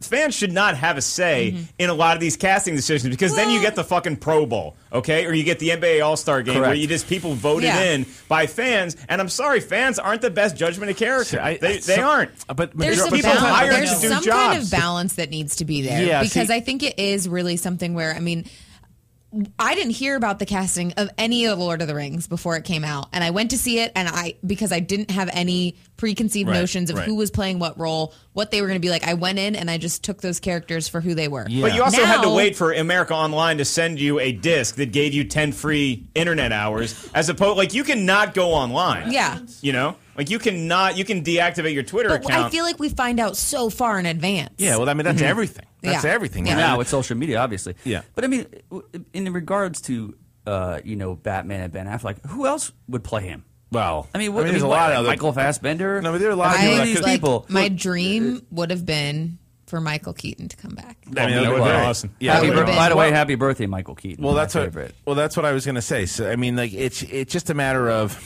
there are going to be a lot of people out there who don't like the casting. They're going to be. I do think sometimes majority. Like but I think the studio should do this beforehand. They should do polls and they should say stuff like along the lines. I know that negotiations doesn't work that way, but once you hire somebody on, like Ben Affleck got hired, deal with it. You know, Hunnam's hired, deal with it. They're not going to petition him to get him off. That's stupid. It's not even necessarily that people have an opinion. It's how negative people are about it. That's the part that, like, I'm like, it's fine if you say, I'm not really sure he's going to be great in this role, but I'm going to give it a shot. But extreme reactions also get headlines. And I think that this is also the wave. I think everybody's still learning how to handle the Twitter kind of initial crash onto the shore. And I think that once the dust settles, it'll even out a little bit. Like if you look at history when something new has come along, like the printed word or anything else through the history of time, it's been like, oh, fuck, now we have this whole new world, you know? And now I think it'll settle down a little bit and you're not going to get as many petitions because people are going to learn that it just doesn't do anything. Well, and there are great things that come from it. Like even with Katie tonight, where she talked about she wanted to play Harley Quinn, and then everyone tweets about that. So that's a great part of it. If there's somebody that you really like, you just hope the decision makers can sift through the fans being like, "Hey, we shouldn't let these people tell us who the next Batman should be." But if they really want Betty White on Saturday Night Live, sure. Right. Yeah. All right. So I mean, again, let's move on. We're doing subjects here, topics. We're going to take some from Schmoville soon. I got one. So, Mark, did you want to start?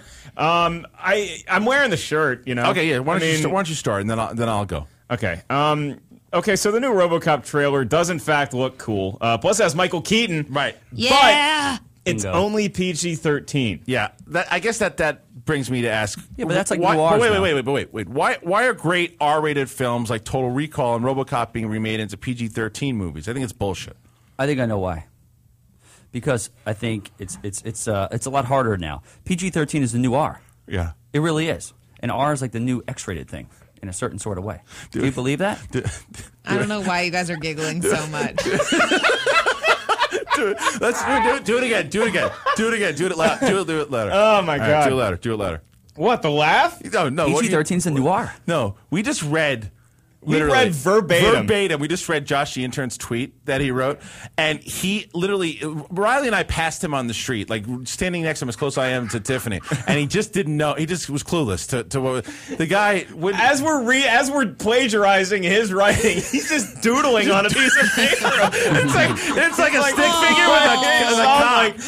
Unless he was like writing Mark Ellis on his to kill list. It's like we just thought it was funny, Josh. We just messed with you. All right, come here. Stick your mug into to Finstock's mug and Mike, and all right. So your point was, so all these R-rated films now, like Total Recall and RoboCop, are being remade into PG-13. Okay, so the new RoboCop trailer doesn't in fact look cool. All right, so I was so what's your point? literally, as you guys were just talking, I was like, holy shit, I got to come up with a whole new subject because they're stealing everything I just said. No, you're right. You had to get it. I was writing other stuff, but in my head, that's what I was thinking. Well, basically, listen, I was going through my Blu-ray collection. I got great movies like Terminator 2, RoboCop, Die Hard. Look, Stop it. This is not how a town hall should be run. You're right. It's like inside his head, I imagine there's just a sleeping bunny in the corner. One day we're going to come to the show and he's going to lock the studio door and then shit's going to get real. He's going to be the new Cusack stalker. All right, let's go. I'm sorry, but you do have a point about this. No, I do. Here's the thing. I was going through my Blu-ray collection trying to watch a movie the other day. I came across T2,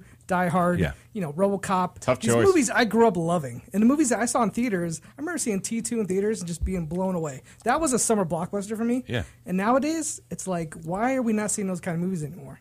Well, because they don't let kids like you sneak into R-rated movies as my easily. dad took me every So time you're saying a R-rated Stallone movie came Well, I in. mean, they do try to make them. I Well, mean, that's the even thing. They remake them, and they remake not just them remaking. No, I mean, look, Riddick. Riddicks are, there are movies with, The Matrix was a big one. I mean, this is granted. This is one of the 13 last years. big radar. Maybe Sci-fi. 300 was the last. Because the reason why they don't do it is because the studios sit around and go, oh, we need to get all the 13-year-olds into the They theater wanna make and we want to money. make money, which is, look, and there are, this is why, and I think Ellis and I, again, we'll bring up Star Wars 1,000 times, but now that Disney has the franchise, it would be great to see if they ever did an R-rated Star Wars film. Will it ever happen? Probably not. I don't agree with that because those were never made to be rated R. Well, I will comment and say that I do because there are stories in the Star Wars universe that absolutely Now could we be got it rated down. R. You know more than Star Wars than I do because I've never Then read Chuck anything. No, I'm just kidding. There's a lot of sex in Star Wars. No, there But isn't. here's another thing: is back in where in society where do we come? Where like there was a Rambo cartoon. There was Yeah. a cartoon about a Vietnam vet who killed 100 people. Yeah. Like there were like Toxic Avengers toys, and that movie was NC-17. Well, Reagan was also the president. Yeah, back. exactly. Yeah. Well, bring him back. Let's zombify his ass. Josh, you're Yeah, going to need some seriously. sweet holograms for that. I'm just saying, like, why were big rated R action films back in the day Yeah. huge blockbusters, and today we don't get I'm just going to changed, say man. It's- something crazy. Yeah, go ahead. I'm going to agree with Finstock. Okay. But I feel like we have gotten so desensitized to things Yeah. that PG-13 really is what R used to be. Yeah. Like even seeing Riddick, I was like, there was stuff after I left. I forgot it was rated R. I agree with the first part. I disagree with the second part. I do think that absolutely that we are desensitized to stuff, and there's so much more. Yeah. But there are still things that they did back in the day that would still get a hard R now. Like again, using the listen, Rambo. in RoboCop, it's PG-13. I'm not going to see a guy get his dick blown off by a RoboCop shooting through a dress. But that's in a PG-13 RoboCop. But here's the thing with that. I want to talk about the RoboCop thing first of all because I saw the preview on it at Comic-Con. It's a different story. Look, it's still Alex Murphy. It's not the same story of what the Alex Murphy in 1987 went through. It's a different story. Yeah. He's not going against Boddicker and all those guys. It seems very more grounded in reality as far as what could be family. in the next 5 years Yeah. as opposed to in the next 100 years. And Right. I'm He not doesn't die like he does in 87 when he died. Oh he doesn't my God. die in this one. It looks like he gets blown up with a car bomb in He the does. trailer. It's- It's like Yeah. that's totally different from the original. It's a The original different- was one of the most gruesome, like R-rated. But that's the thing. scenes. That's the thing, though. People bitch about they're remaking everything. They're retelling. They're retelling a Yeah. different story. It's not the same You story. don't want it to be remade exactly the Right. same. Normally, look, I wouldn't you know complain my about thoughts that on the suit Red. coming back. You know my thoughts on Red Dawn. I lost my mind over that movie, but this movie, it's different Karate for Kid. me. Okay, well, Karate Kid was different though because Karate Kid did it right. Yeah, Karate they- Kid, I yeah. wanted to hate. Yeah. It was a good movie. It was a good movie. But here's another thing. Never That's seen one it. thing if you remake a movie, but when you're continuing a franchise like Terminator Salvation, Yes. where every movie is rated I R don't beforehand, disagree with that at all. Die Hard, Live Free. I mean, listen, that last one, Part 5, I'm convinced they made that PG-13 and they changed it rated R. Because I can't think of anything rated R in that movie. Listen, I want John McClane punch somebody in the face saying, "You motherfucker." I don't want him saying, "You mother trucker." I want to see John McClane I grew up And with. that's why I didn't Yeah. like the fourth I one. want to yeah. see Terminator terminating people. But I also Yeah. right. I agree with you that I think that if you start with a franchise at Yeah. R, you can't change Yes. it. Like again, like that's what. But the different RoboCop again, different. They're rebooting it. It's a different. It's a remake, so I can understand it's a little different. I'd like to think that the people behind these movies are clever enough to, if the studio comes down and says, look, we're simply not giving you the money unless you make this PG-13, I'd like to think that they're creative enough to come up with something, much like the way George Lucas and his team was creative enough because they didn't have all the great effects in 1977. So or Spielberg was creative enough because the fucking shark wouldn't work properly. So he had to make a movie around this malfunctioning beast, and it turned out to be pretty good. So let's not always pin the fact that it's rated R, rated PG-13 on the quality of the movie. It also should be the people behind the scenes that are responsible. Yeah, for sure. And I'm sick of people, not you guys, because you guys are fans. I'm sick of people bitching like the writers say, "Oh, well, we couldn't go R." Then write a fucking better movie. Right. You know? Well, look at Total Recall. That remake was a fun action movie, but it was PG-13. It was different enough. I don't think Total Recall though suffered though for the R. I think it was execution. I agree with you a lot of times that they scale back stuff and they shouldn't because I agree with what you're saying. But I think sometimes it's different in terms of story and all that. But wait, I want to take one call from Schmoville and see how they're feeling. Hey, you're in Schmoville. Who do we got? Hey, it's George, guys. Georgie, what's up, dude? So, George, what do you want to talk about something new, or do you want to talk about JTI's belligerent post? I mean, I can go off that into something new. Yeah, shoot. What do you got, man? I think that a lot of the problem with all this stuff, as far as ratings or summer blockbusters or whatever, what have you, is that Hollywood has gone really far away from story and more just towards what appeals to bigger budget film. You know what I mean? Like, shoot 'em up, bang bang. The movie poster, Sorry, what? Yeah, they're selling people on the movie poster as opposed to actual substance in the film. All right, well, let's spin off to the next one then, George. What do you got on the next one? What do you want us to go into? Go into anything you want, anything movie you can see, something that you saw last night, any movie like something good. What do you got for us? Do you guys know anything about the film A Single Shot with Sam Rockwell? Because that guy's just slaying it and everything lately. It's supposed to be really good. Comes out late September, and Sam Rockwell. There could be some early Oscar buzz. There was no Twitter petition to get him not in that movie. No, so well, that's a good first step. It's also a good subject to talk about. It's Sam Rockwell and underrated actors, guys. Because again, right now, Sam Rockwell can't sell a movie. He should. Yeah, what was that movie he was in? The Way We Were. He was in The Way Back. The Way Back. That's apparently Moon. From a couple years ago. I just saw Moon recently too. Really? First time was great. He was in Gentleman Bronco too. The guy is. I think Finstoff's the first guy who actually attended a town hall meeting wearing a burlap mask. We don't know that. Like they generally frown upon that. Before Twitter, we don't know. But it happens. All right, guys. So look, we're going to go to break real quick. When we get back, we will have. I'm going to hit the floor with my topic. Then Ken will go, and Riley, and blah blah blah. You guys, I got a topic. I know you do. Tweet in, guys. We're here at Bob Finstock, Tiffany Smith, Mark Ellis, Christian Arloff, Schmoes No Podcast. Poof.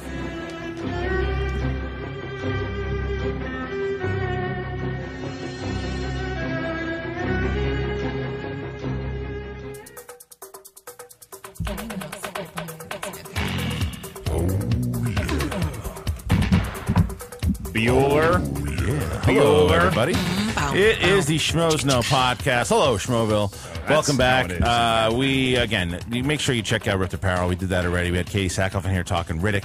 But now we're doing the town hall. But before we get to that, our own Ken Knapsack has a couple words he wants to tell you, good peeps. Absolutely. We got a new sponsor, and it's perfect for Mark Ellis. Ellis, I'm going to call you on the floor. You have yet to watch Battlestar Galactica as ordered, correct?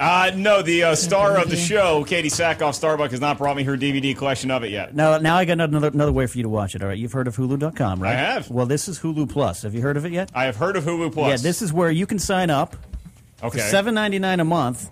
You get to watch anything. It's live streaming movies, TV shows. They have a plethora. I'm using the word plethora nice. of TV shows. They got Teenage Mutant Ninja Turtles, Quantum Leap, MacGyver, Doogie Howser. Movies or just TVs? They got movies and TVs. Okay. Movies are just TVs. Movies. They got the pictures. You had me at teenage. Yeah. You can binge watch like crazy on this. Hulu Plus has tons of episodes from these great comedies like SNL, Community, Modern Family, the shows we mentioned. You can watch it anywhere, stream it on your TV. You can watch it on your smartphone, your tablet, all those fancy electronics. It's only $7.99 a month, but for our listeners, the Schmoes Know listeners, you get a 2-week free trial. That's awesome. If you go to huluplus.com 2 weeks? Oh, that is awesome. 2 weeks? You know how much TV you can watch in 2 You weeks? could watch all of Battlestar Galactica huluplus.com if you start and don't stop. /Schmo, and you can start binge watching BSG. Just Schmo. Schmo. Okay. Just Schmo. Okay. All right. Do that. 2 weeks. Hulu Plus /Schmo, and you get an extended free trial of Hulu Plus, and do that so that they know that we sent you. It helps keep the lights on here for the show and helps you get a bit better deal. One more time, that is huluplus.com /Schmo. Ellis, get started on You know what was BSG. really impressive about that was a great read, Kenny. And I'm actually going to do I'm in real life. I'm going to go to Hulu Plus because you know what you had to use when I first moved to LA. I went to the Museum of Radio and Television. Museum. Because you could watch all that old shit. You got like a little kiosk, Yeah. and it was just yours. And you could go on the computer and type in Beatles, Ed Sullivan, and watch the Beatles on Ed Sullivan. Yeah. You had to go to the museum. Right. Now it's just right at your fingertips, and you can just Wait, go to is Hulu that really Plus. how you say that He's word? from the South. Yeah. Museum? Museum. It still pops in from here and there. Not at the museum. Bobblefoot. How do you guys say it? Museum. How do you guys say it? Museum. When you guys are on the hayride, do you go there too? I go to the museum when I want to get fancy. Finstock, you been to the museum lately using Hulu Plus? Well, I'm being a little bit. Just a little bit. Layla, are you on the Hulu? Well, I know how to cure pneumonia. Just put an old dead beaver on your chest. All right. Not a vagina, but like a real beaver. All right, we just stop it. All right, so Finstock, you're here. All right, let's talk. Let's get Finstock on the mic here. Now, God knows what you're going to say, but let's bring up a town hall meeting.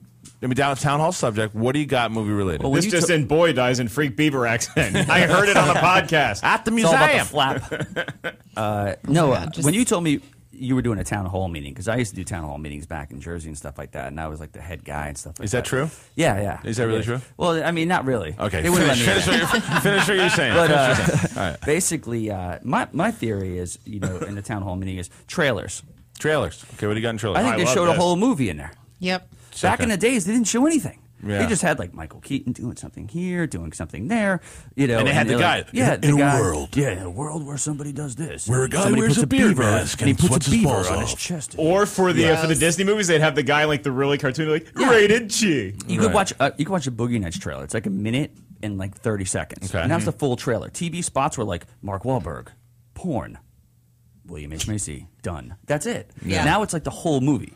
And I really have a problem with that. I think they're trying to oversell it. It's an ADD world. I get it. But I want to go back. You're watching the whole movie. And there's like 8 trailers. Now, like you go on YouTube, you type in trailer 1, 2, there's like 3, 40 4, different 5, That's my 6. problem. You can see the whole movie. But I have more of Ellis's point there. Or my problem is more of that. Is that give me 1 or 2 good trailers and I'm good. Because now I know that I want to see the movie. I don't need 5 or 6 trailers showing me the whole movie. I do like one trailer because there's because the difference now, Bobby, there's so much product. I understand. And with social media and the way that you put out a good trailer, it gets 3, 4, 5 million hits if it's really great. And that drums up interest. True, but what if you put like a couple of just still photos? Mark Hamill, Harrison Ford. That's different. Princess That's a brand. Leia. That's a brand. But Star Wars 7. Whatever. It doesn't matter what you do for You're Star gonna Wars see 7. it anyway, right? But that's, I get it. That's a different. Oh, That's a okay, different okay, brand. I get it.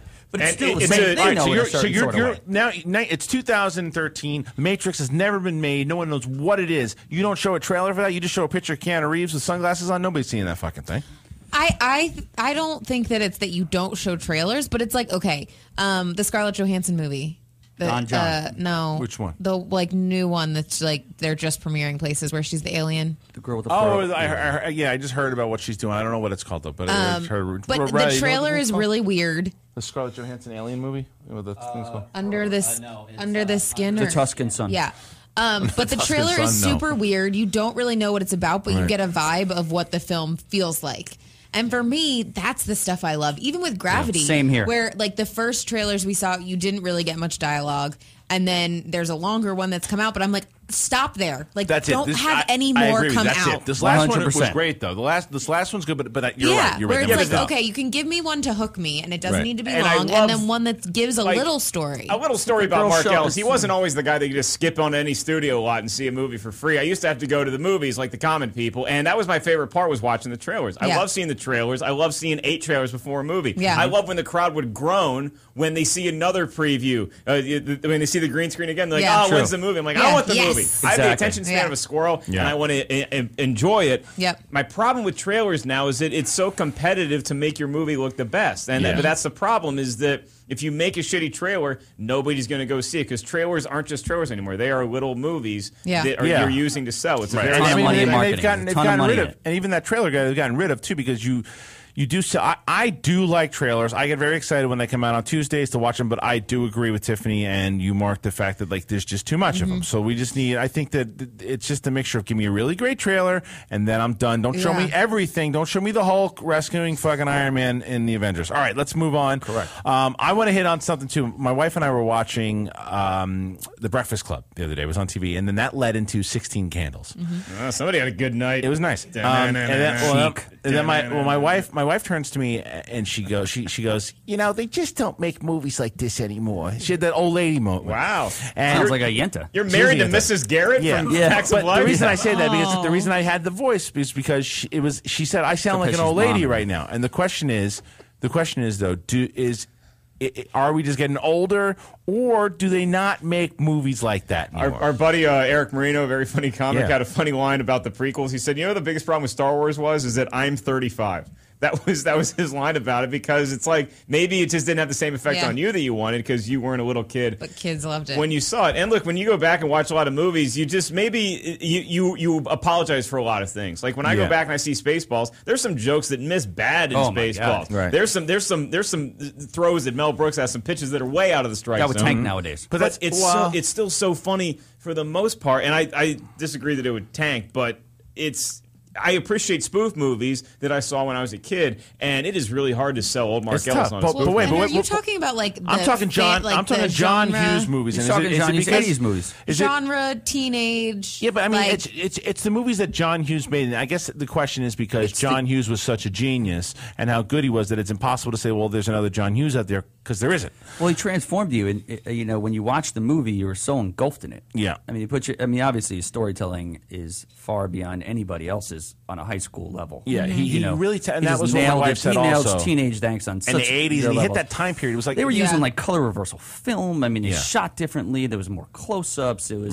Yeah, but here's the thing. Ton of different stuff going on. It brought you in. I'll use a PGA Tour reference because Tiger Woods never had anybody to compete with, and now Tiger Woods is old enough to where there's a whole generation of kids that grew up loving Tiger Woods, and now they actually get to step up in the tee box next to him. Correct. And they can't wait to beat his ass because they've been doing that. They've been waiting for that their whole life. Sure. There's a group of writers that are coming up that watch John Hughes movies, and it affected them much like it affected Christian and his wife. Sure. And now they're starting to write movies that are really, really good. Like you look at some coming-of-age dramas that have come out recently, like Perks of Being a Wallflower, or The Way Back, or even something like Mud that has some other elements going on. Yeah. I think they're starting to make a comeback. There was a lot of shit there for a while, but I think it's started to turn a corner. I think it's because it's a generation that grew up on John Hughes movies. I think you're right. Oh, I need to know. But what I think is though, yes, the writing might be the same at times, but it's the filming itself that is different. Yeah. All right. Well, the picture, cinematography, the cinematography, it is. I mean, shots are totally different. nostalgia. Digital. I agree with you. The nostalgia. Well, is not also, I there. get your point though, but the way they put the songs in it. Digital has also changed the way film in general is Sure. perceived, for sure. Sure. But all right, I want to move on real quick. I want to take a phone call from Schmoville. Hey, you're in Schmoville. Who do we got? Hey guys, it's Alex. Hey, Alex. So, what do you got, dude? What topic is on your mind, movie related? Can be good, can be bad. What do you got? Well, first of all, I have a point to your point, Christian. I agree with you. I don't think it's just John Hughes movies anymore. Like, I think it's like if you look at animation movies nowadays, like you look at like the early '90s Disney movies, like you look at them now, you're like, it's fine, but it's not like the same magic that it used to be.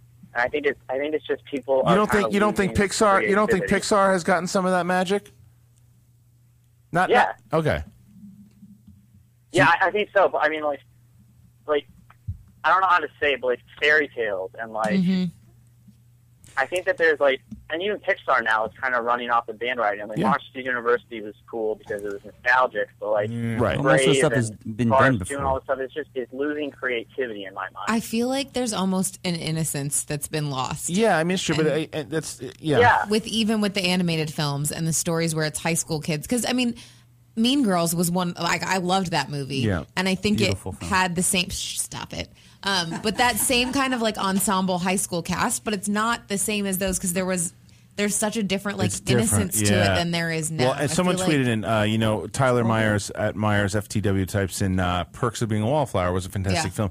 It was also based off a book as well too. But the thing what John Hughes did was that it was just consistent. And again, what my wife had said too was like, it's a time capsule. Those movies. He captured everything about. It wasn't like a period like a romanticized version of what the 80s. That was the 80s. Like what he did, he captured it, and it was everything.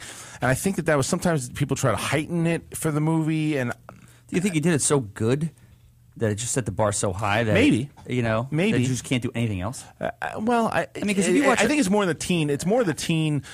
I think they should teach that in film school. I mean, look at Goonies. Look at Stand By Me. Look at Planes, Trains, and Automobiles. I think sometimes these movies that were made in the 80s are just epic. Alex, thanks for the call. It's rare to get a comedy that can actually go for the heartstrings too, like Planes, Trains, and Automobiles could, because there's that scene with John Candy and Steve Martin when you just go through so many emotions in one scene in that hotel room, and just a lot of comedies can't do that now. But I think it's coming back. I think that there is a generation of young people that are now coming to prominence in Hollywood that grew up on those movies. But that was my point also, is the fact that are we just old? Like, are there going to be people now who are like 16, 17 watching certain movies and then in 20 years go, true. You know, they don't make movies like that Percy Jackson. You know, it's like, you know, no way. You know what I'm saying? Look, I get it, think but they look. will. I think they absolutely will. That's just how it is. Because everything that's goes the in movies. waves. Right, it's cycles. But the man on the mic right now, Mark Riley, editor-in-chief of Schmoes.com.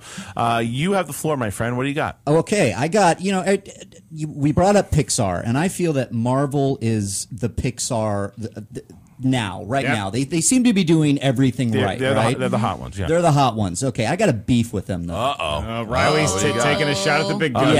Fanboys are up in arms already. What's he going to say? Yeah. When Riley's got beef, the smoke never settles. Why aren't they establishing themes in the music for each of their superheroes? What a great question. Because it is a great example. They change composers every movie. And I don't know if you've noticed this, but one of my favorite scores was the first Iron Man score by Rawan Djawadi. Okay, and he did Pacific Rim. Okay. They replaced him in Iron Man 2, and I didn't notice the music in Iron Man 2. Okay. And I know we had this conversation, Christian. You like the music in Iron Man 3. I like Brian Tyler in 3, but I think it was overshadowed. Because, I didn't like any of it because I kept waiting for that music from Iron Man. I associated Tony Stark Iron Man with the theme Iron Man. It was recognizable for me. Then go to Thor. Okay. Thor is the best, I would say, superhero score in the past decade. Wow. I love it. Really? Patrick Doyle did an amazing theme for Thor. I like Patrick Doyle. Yeah, and the Sons of Odin especially when they're announcing Thor and he's walking in and he's going to get the crown and all that stuff. All right. Now, he's not coming back for the sequel. They and then the guy that they did get. So why is that one? Was Marvel just think it's cheaper or something? These are the guys that cut out AC/DC and Black Sabbath of Iron Man 3. Here's my opinion on it, because I know a little bit about the music publishing. I know some things about some things. All right. When I made my movie, you had to pay a composer and all this kind of stuff, but you also had to come up with a deal that if the theme that he created was used anywhere else in any kind of other media, you had to pay this composer. Okay. So I tend to think that Marvel, we've heard about them being a little chintzy with the coin to some of their talent. I think the same thing is happening with their composers. Right. They feel like, no one's going to pay attention. Nobody's paying attention to that. We're just going to hire another one. Yeah. They'll just do whatever score and then just send it in and whatever. And here's the sad thing. I agree with everything that you said. I agree that once you hire a guy on for theme, and again, using the Terminator thing from before too, they changed Terminator throughout the whole damn movie. Exactly. It drives me nuts. I think that less people have a problem with it. I agree with that. Than we do. And that's why Marvel's able to do it, because if enough people were saying, hey, get the composer back, then the composer would be back. The reason for that is that the composer doesn't, the scores are fine for the movie, but occasionally I like to see something that feels like John Williams' Superman theme. That's exactly my point. As soon as it comes on, you could play the Iron Man theme in Staples Center when Kobe Bryant is introduced, and people are going to be like, what is this music for? There hasn't been anything in a long time, score-wise, that has come out and is that reminisce or reminds you of this particular character. Sure. It just doesn't do it anymore, and I don't know if they're writing away from that now or if it's just a different style of composing. But you talk about like feeling older. That's when I feel old. Because they're not making these bombastic scores that are like cool guitar riffs like they used to. Or like Michael Keaton Batman. Well, and even just getting Danny Elfman's theme. And Prince did it too. I mean, Prince was on the soundtrack. Yeah. But I mean, Sure, that sure. theme and all those stuff. Yeah. That was The really Danny Elfman theme for that Batman, the Tim Amazing. Burton, is an amazing theme. absolutely Yeah. amazing. And I I Prince, mean, I feel amazing. like they still try and do that with the Bond films. Well, the Bond And then, films like- is interesting. They always use the Bond theme Yeah. in every, so it, Yeah. it can be a different composer Yeah. every time. Yeah. And I don't, and so they have to pay the rights to Yeah. whoever came up with that. But Right. if you notice in the Harry Potter movies, They you change, only- like, every, like, 3 seconds. You only get the first John Williams Harry Potter score at the titles. Yeah. In the titles. When the titles come up, you hear the dun dun dun dun dun dun dun, Yeah. and that's it. Yeah. You do not hear it the rest of the movie. Ever. Right. So they pay John Williams just a little Yeah. bit for that use of that theme, and then they move on. They hire a new composer. Is that why is John Williams like the John Hughes of composers, I where you think just so. can't be as good as that guy? But I'm think like, so. even for that, it's that one moment that draws you back in. Yeah. You know, and even if it, like, if they continue to do that, and this is, I'm like the masses here, but I don't notice it as much as you did. Yeah. But when it's good, you notice it. You know what I mean? Like, but what would you for- say was good? Like Like- for a Marvel movie, did you? I mean, well, I don't have any reference point for the Marvel films, but I mean, when I think of Lord of the Rings score, where it's like, Yeah. if I hear that anywhere, I immediately get those feelings. and he Howard Shore. He was Yeah. was throughout the whole trilogy, Yep. So there's and he couple- came back for The Hobbit. No, I agree with you. I think it's a great point, and I'm curious what Schmoville thinks. Tweet in at Schmoes know how you feel about the score debate here. Do you care? Do you think that they always should be back? Are you okay as long as someone fills in? I know a lot of people like the Iron Man 3 score. Now, something we haven't done here in a while that we're going to do right now. Johnny? Oh, man, that's all right. Uh-oh. Fixing this fantasy draft. Maybe not. We live in a world where every Sounds like a long time since we heard that. Talk about composers coming back.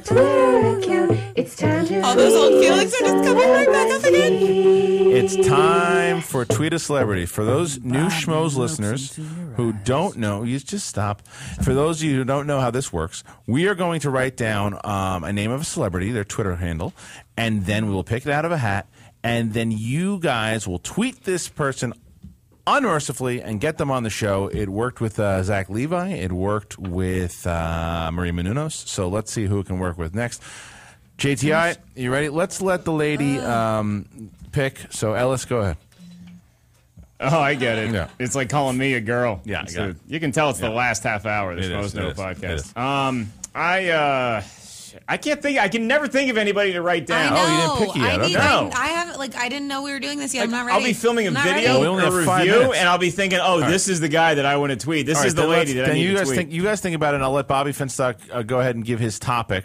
You want to give another topic? Yeah. You haven't. What's or- your? Or what about Johnny? We haven't heard from Johnny. Johnny, you got a topic? Anything you've seen recently? Anything you've been thinking about with movies that been on your mind? Johnny Ice, our great engineer, who what do you got for us? And it can't be us spoiling movies before you have had the chance. No. No, I think with the Mugatu shirt, that actually brings up one of my favorite movies, and that's Zoolander. Zoolander. And Impeccable. I love that one. Impeccable movie. Yeah. Well, and I guess that's a question too. Is that you have. you have a point with Zoolander being a great movie. Crazy pills? It's a funny movie that some people love. I didn't really get behind it. And I don't know if it's because of the Ben Stiller thing or what it is too. What are some of those Man, movies? You have the IRS has a beef against Finstock, and you have a beef. I mean, against let me ask this question real Stiller. quick. So what's a movie that people love that you go Napoleon Dynamite, easily. Okay. Do not a movie just, that just. Mine is obviously Departed. I mean, I've said that before. You're not a fan of The Departed, Finstock. No, you don't like The Departed? I've already said that on a previous episode, and I got a lot of flack on it. But I mean, I just don't think that he deserved an Oscar for that. All right, I mean, I think he deserved an Oscar for other stuff. But mine are recent: Cloud Atlas and Stoker. Stoker, I'm definitely. People love with you. Stoker. How about fucking? What's the one I hate? The one with Josh Hartnett. Which one? It was maybe the worst theater experience of my entire life. Pearl Harbor? No, Which one? The one with Demi Moore and Woody Harrelson, and it's like and Gak the Decent Proposal? Bunraku. But nobody knows that movie. Ooh, Yeah, I that's all right. hated that. All Nobody right, knows what the hell Stoker is. Mandela either. too. Mandela, I didn't like that. Yeah. Either. What's like a big time? But don't even like Cloud Atlas. Not every. Cloud like, Atlas is pretty what's big. a movie that people loved? Like Cloud Atlas bombed. I liked it, but it bombed. What's Yeah. a movie that people love? Oh, That I didn't. you know what mine is.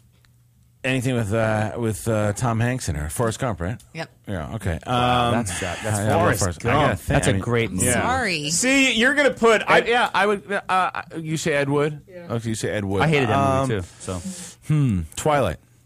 No, doesn't work. you know what? That wasn't a Wall-E. bad '80s movie, man. What's they, yours? they channeled '80s a little bit on that. All right, Mine's Wall-E. Oh Yours yeah, is Wall-E. I'm with Ones that Knapsack other on people Wall-E. really liked that we didn't. I mean, I'm just like throwing myself under the bus. What but about Kick-Ass 2 for me? I didn't love it. I didn't hate it, but I didn't love it. All right, there you go. What was yours? minus the first like 10 minutes that I wish was just a short film. What? Drive. Nope. What? Up. Up? Oh, okay. All right. Yeah, All right, because now- that 10 up minutes and was so down. fun and uplifting. Does everybody No, have the I tweets love in? the beginning. It was. I All right. cry. Let's I'll wait. I'm just kidding. Let I'm just- Tiffany do it. I'm just looking for that Will Wheaton like deer when he sees the deer moment again in a movie. I haven't All seen right, that. wait, guy hold on. in a Let's play. moment in Don't a pick it long yet. Let's time. Johnny play the music He one more was time. great Here we in, go, guys. Toy get, Soldiers, man. All right, He was. Scoville, get ready. I don't think you've let me pick since I was a guest on the show. That's not true. Lovely and true. talented. Get out of here. Get out of here. It's time to tweet a celebrity. Couples fun. All right, who do we get? At. What is it? This isn't even a Twitter handle. What is it? Donnie Most in a box. That's fucking Finstock. That's Get Ralph that Mouth. out. He's Get still- out he's of coming here. making a That's comeback. Donnie Most. You're an idiot. Go next. Donnie Most. Making a comeback. You're Donnie Most. Stuff you in the crust. Donnie Mo. If Donnie Most is listening, you just really got? hurt his feelings. He's a At Josh Dumel. Josh Duhamel. Josh Right. Duhamel. Let's get Duhamel in All right, here. who put Josh Dumel? Yeah. No, don't dude, know. there's an That was H. me. You Duhamel. put Josh Dumel as well? I did a double thing. That was you? I Do you have a crush on Yeah. Josh Dumel, Yeah. Johnny? Is? All right, well, Let's try get it. Tad Hamilton in here and see how he pronounces his last name. All right, I was Snowball, like, so- what's the story behind that one? All right, well, I got Yeah. Great actor. Yeah, all right, Okay, fine. I got thank you. I got two for you. So there's one. There's Josh You Harnett. can't do There's- yours. because the reason it's not mine. It wasn't mine. That wasn't mine that- because I just saw one pop up at Real Hans Zimmer. Because of what we were talking about with scores, That's we a tweet No, both. you It's can't called Tweet a do all Celebrity, these. You have to and pick one. you have to Tweet pick both. one. Do not tweet Hans Zimmer. If you want Josh Only one you can- Duhamel on the show, then put Josh Duhamel as well. You're not pronouncing it Now right. you're going to Dumel. split the Josh vote. Duhamel. You just want to pick For one fuck's this sake, week. whoever you want to put in there. All right, it's 9:58. This is why we can't have nice Nice things. things. I know. I'm sorry. why we can't have Tweet a guys, Celebrity. it was a really, really fun show. And by the way, thank you guys for submitting all of your scores. We ask you guys every week to do the scores, and you guys really put together a great soundtrack. They do a for better tonight. job of scoring this show than a lot of composers do scoring movies these true. days. Write a theme that I'll walk out of the theater humming, and I say humming because I can't whistle. And another thing, guys, make sure you go to. This is very important. Please go right now. Next week, it looks like that network we were talking about is going to shoot the show. Make sure you go to iTunes and rate and comment the show. It is very important. So again, Bob Finstock here, Tiffany's tweets, Christian Arloff, Mark Ellis, Schmoes No. We love you to death. Thank you so much. Peace Yeah. out, Mother Fs. Happy birthday, Raquel Welch.